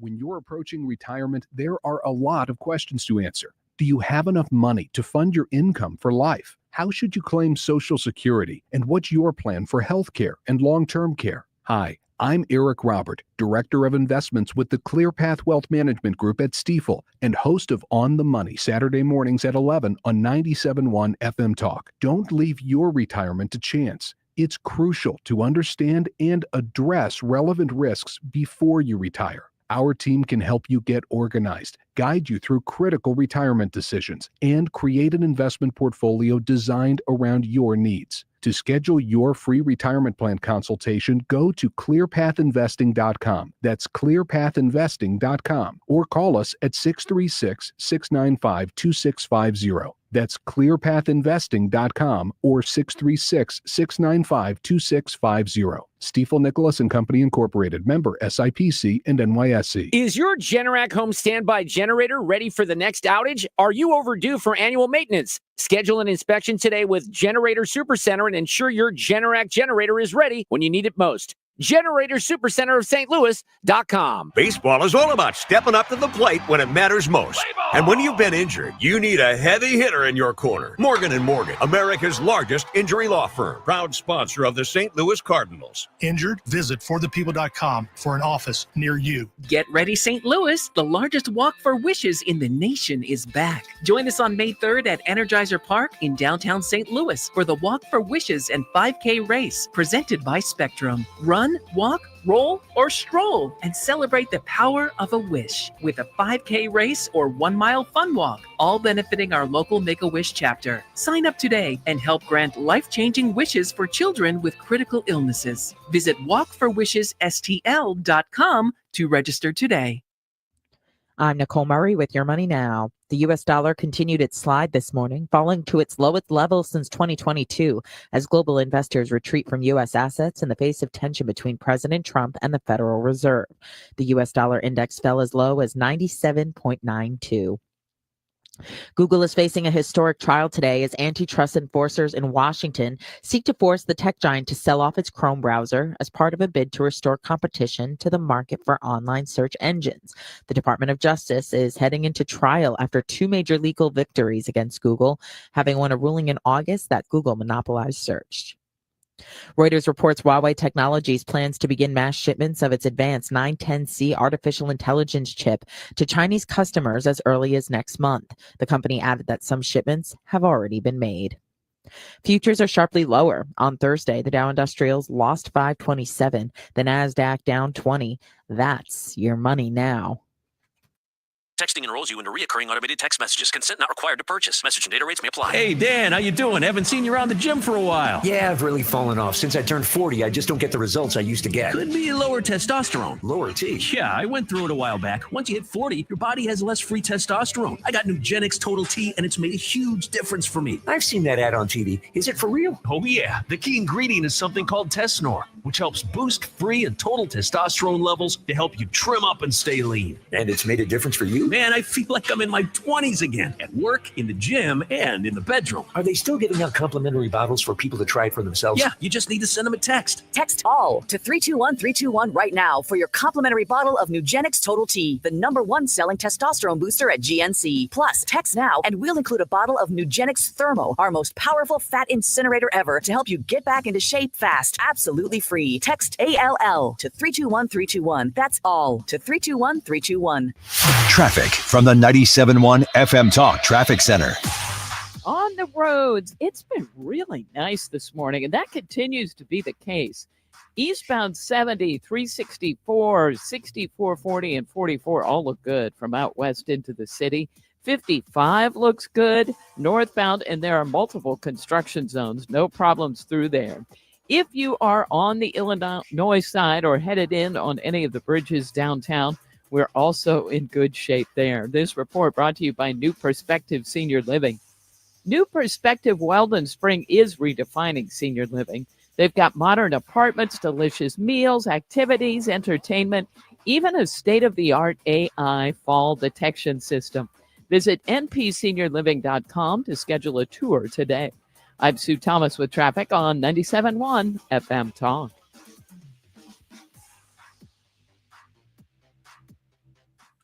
You know, Victory Men's Health can make a huge difference in your lives. You guys have heard me talk about it before, but I've talked to some of you when I've been in there who recognize me, and the one guy said, listen, thank you. And I'm like, why are you thanking me? And he goes, this has made a huge difference in my life. I'm a personal trainer. If I would find out earlier that I would get injured, I wasn't getting the recovery that I expected. I've been coming here, and they have changed my life. You know, as a guy, you can start losing testosterone in your 20s. That's normal, but late 20s. But if you lose it too quickly, it can have a detriment on your muscle structure and everything else. So you're working out, you're not getting the results you want. Go talk to the friends at Victory Men's Health. They're going to take care of you. They help with weight loss, vitamin deficiencies, sexual health as well, hormone optimization. They're even screening for cardiovascular problems right now. It's one of the leading killers in the world. So call them today and set up your appointment. Tell them you heard Marc Cox bragging about them and you want to come in for your initial visit. They'll take a blood draw, and then you'll deal with their medical professionals and medical doctors to set you on a course of correction. They are in Town and Country in Sunset Hills, O'Fallon, Missouri, and O'Fallon, Illinois. Find the one closest to you and set your appointment at victorymenshealth.com. Hey, your biggest choice in home restoration is who do you trust with your home, your most valued asset? Few can match Banner Construction's experience and dedication to excellence. Banner is an elite preferred James Hardie contractor and Pella window specialist. Restoration is a one-time opportunity to have Banner's design team show you architectural options to make your home the neighborhood showcase. Call for a free consultation, 314-569-1050, or visit the web at bannerconstruction.com and have a banner day. This is Todd Nissenholtz of Kaufman Townsley. When I tell people who get in a crash, call a lawyer, but I often hear, I'm not the suing type. Listen, there are all types of people. Personally, I'm not the getting screwed type. If you're not the getting screwed type, call my firm, and we'll make sure that doesn't happen to you. Call Kaufman Townsley. Real people, real results. 314-500-5000. That's 314-500-5000. We all hear the radio ads about the IRS. They tell you to be afraid, to be scared, and they try to frighten you into calling. I'm not here to do that. Tax Relief Advocates is different. TRA is here to tell you that if you owe money to the IRS, whether it's $5,000, $50,000, or $500,000, we have a solution. It doesn't matter if you're sitting in your car, at work, or with your kids. No matter where you are, call now. 800-575-6986. Don't lose hope. TRA can eliminate or reduce what you owe to the IRS. Generous programs are now available that can give you a fresh start. Our passion is taxes and helping individuals fix their IRS problems. We have over 1,000 5-star reviews on Google and an A+ with the Better Business Bureau. You don't need to be afraid of the IRS any longer. End your tax nightmare today by visiting us online at TRA.com or call 800-575-6986. That's 800-575-6986. Tax Relief Advocates. Real solutions for real people. The gloves are off. This is the Marc Cox Morning Show.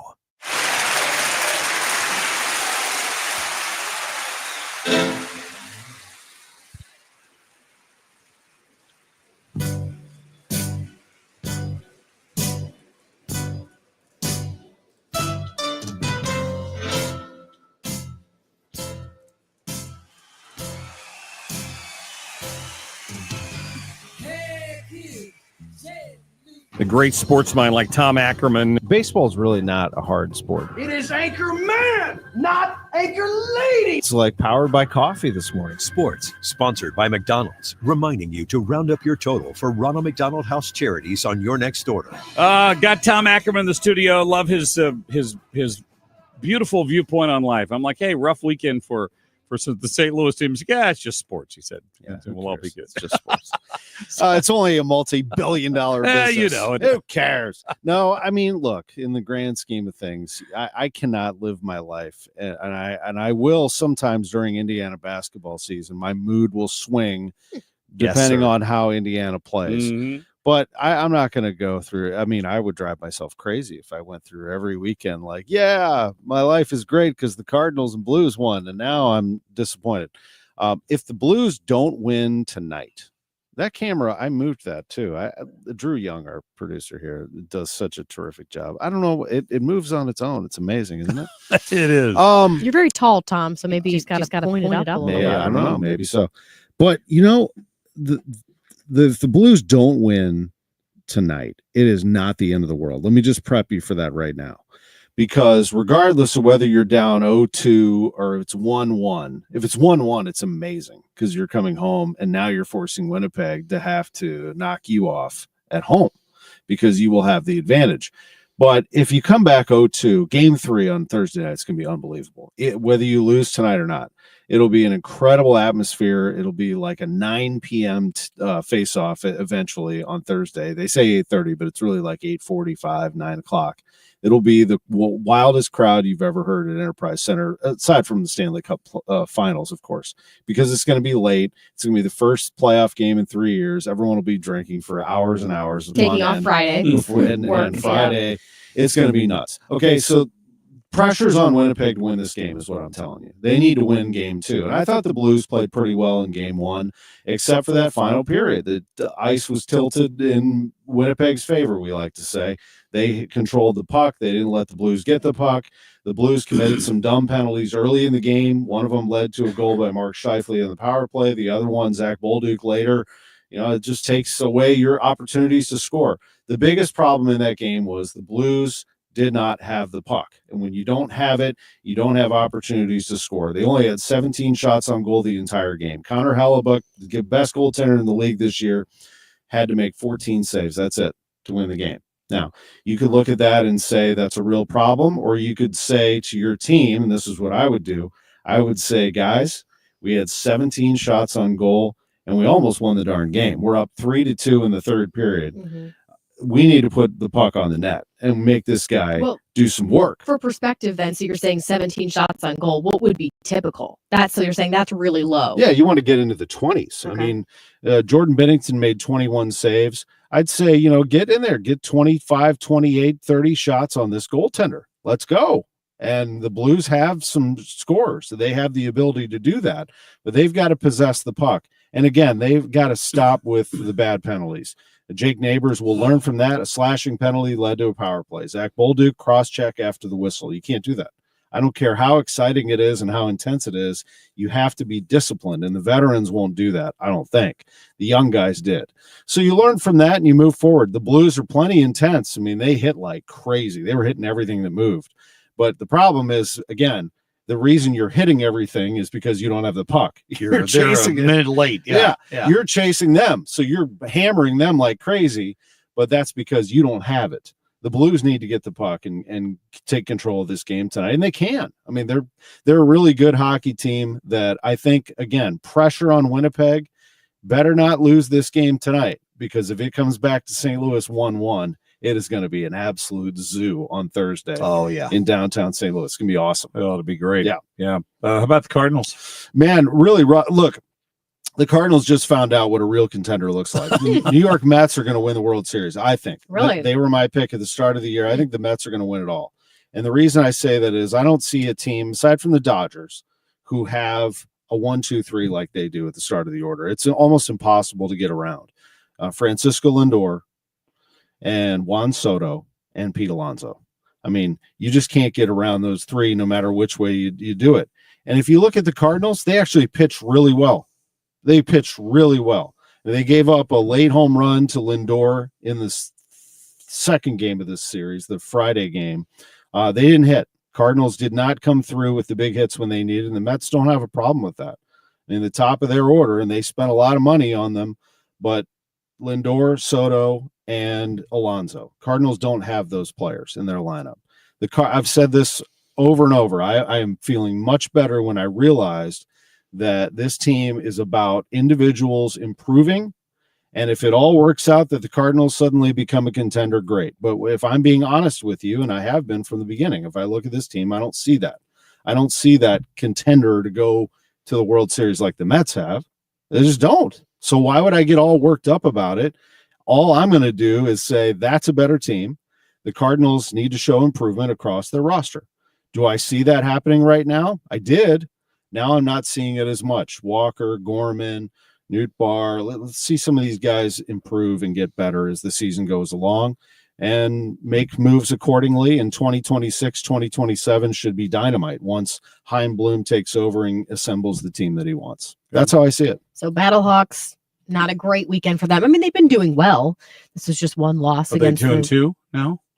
They lost, back-to-back games. I knew they lost one other one. I like their defense at times. They had a pick six that got the game back tied, but the offense is not very satisfying, and they lost their quarterback, so they started. He was injured, right? Yep.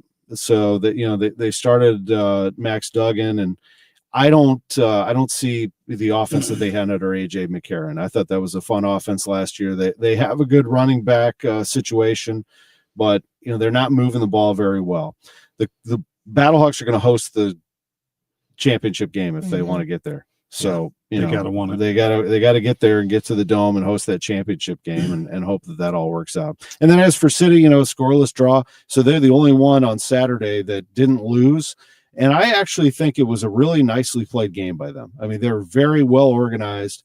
I thought that they played a really good game against the best team in all of Major League Soccer. Vancouver's the best team. And the frustrating part is they had a goal that was called back again. They had one the week before that was called back because of a phantom offsides that I still don't understand.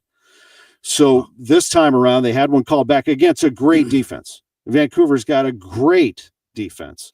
And so to just be able to get through them and attack them like they did one-on-one, I thought was good. But they didn't come through with the goal, and it was called back. It's not a bad thing that they played a scoreless draw against the best team in Major League Soccer at all. It should bring confidence to them that their defensive style is elite. Now they have to figure out a way to get goals. Maybe that's just better luck, better health, but somehow, some way they got to figure it out. They've got the defense handled. And by the way, Roman Berkey's coming back. So their goaltending has been fine. Their defense has been fine, even with Berkey out. Now he comes back. He's their superstar, and hopefully they can spark something offensively. Yeah, it's good. You got a roll? Not really. No, you're in good shape. Hang out a little longer. This might be a silly comment. This is coming from someone who's never played soccer. It's such a big net. Like, I get that you have all the the players there trying to get it away so they can't even get a shot, trying to kick it. But it just surprises me that there's not. It surprises me that soccer is such a low scoring game. It gives you respect, doesn't it, for how they play defensively, that they always seem to be in position to keep you from kicking into that huge net, because if it is one-on-one, you're pretty much done. I mean, if you look at the PKs, I mean, they're just guessing at that point. They're like, that way. Nope, it's going this way. But if you play soccer and you watch, it really is about strategy, not allowing you to get a shot on goal or a decent look at it or a good angle at it. So, yeah, I mean, it is amazing to watch when you really break it down. You look at the athleticism of those players and how they always seem to be in the right spot most of the time. You watched Justin Thomas win that golf tournament yesterday? JT wins for the first time in 3 years. That's pretty awesome. Yeah, we were glued to the TV, finishing up our leftovers, and it went to overtime. I guess you call what do you call it? Playoff. I'm sorry. And then they played that final hole, and he sunk about a 12-foot putt. It was beautiful. He's good, and he gave his baby like a little squeeze on the foot as he went by to play that playoff hole. His wife was holding their cute little baby, and he went up and just for good luck, he did a little. It worked. Is that the noise? Doot, like a little boop on the nose. Yeah, a little doot, boop, and then went out there and won. I like JT. He's like a normal guy. I like him a lot. He was the defending champion of the PGA Championship when it was here in St. Louis. So while he didn't win at Belle Reve, he was the defending champ. So he did all the, press conferences beforehand, helped promote the event here.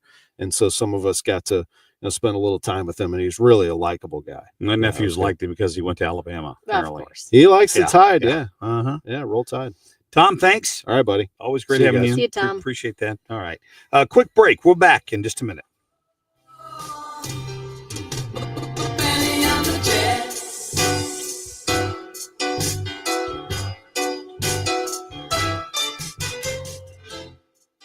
Traffic from the 97.1 FM Talk Traffic Center. Pretty nice commute this morning, and that continues to be the case. We look great through North County. Eastbound 70 looks fine from out west into downtown. There was a little moderate volume eastbound 64 at Wing Haven, and then it opens up. We look good on 55 northbound. Northbound 270 looks good. No delays on the Illinois side either, or on really on the Illinois side or the bridges downtown. Looking good in both areas there. This report brought to you by Overhead Door Company of St. Louis. If you need a new garage door, this could be your lucky day. Entries are now open for the $5,000 sweepstakes at Overhead Door Company of St. Louis. Enter now at overheaddoorstlewis.com. You can't win if you don't enter at overheaddoorstlewis.com. I'm Sue Thomas with traffic on 97.1 FM Talk. All right, just looking at the some of the Google reviews for our friends at Grasser Electric, and the reviews are fantastic because I know they do good work. They've done good work for me every single time I have ever called out there and needed any of it. It's just a matter of not wanting to risk it. Like, you think, well, I could change that outlet, but you got to understand what the risk is. They do it all, right? They can help you with those GFCI outlets, right? Those ground fault interrupters. I remember having them out to my house one time because I didn't know at the time that they were all connected, like to my bathrooms and to the one in the garage. And I just couldn't figure out why they wouldn't work. And it was a pretty simple fix. But sometimes you just need an electrician. And I love that Shane and Josh Grasser and all the fine folks from Grasser Electric will come out and give you a free estimate on the work before they get started. And doesn't matter how big or small the job is, they do residential and commercial. And happy anniversary to them because they've been at it for 50 years. Here's the number you need, 636-441-5200. That's 636-441-5200. Online anytime at grasserelectric.com. Beat the spring cleaning rush and call our cleaning heroes at Zero Res. This month, get 3 rooms Zero Resified starting at $119 and take $75 off your air duct cleaning package. Visit ZeroResSTL.com today and tell me what the 97.1 FM Talk Mark Reardon special. When you're trying to find quality candidates, all the searching, screening, and interviewing can become a job itself. You need Indeed, the all-in-one platform that makes it easy to interview, screen, and hire quality people. Visit Indeed.com/credit. The Annie Fry Show. The Democrats don't seem to get it. And I can't tell yet if they know it and they're refusing it or if it just hasn't sunk in yet. But every day that they go by with this type of misled messaging to the American people is a better day for Republicans. Weekdays from noon to 3. The helm is in good hands. This is the Marc Cox Morning Show.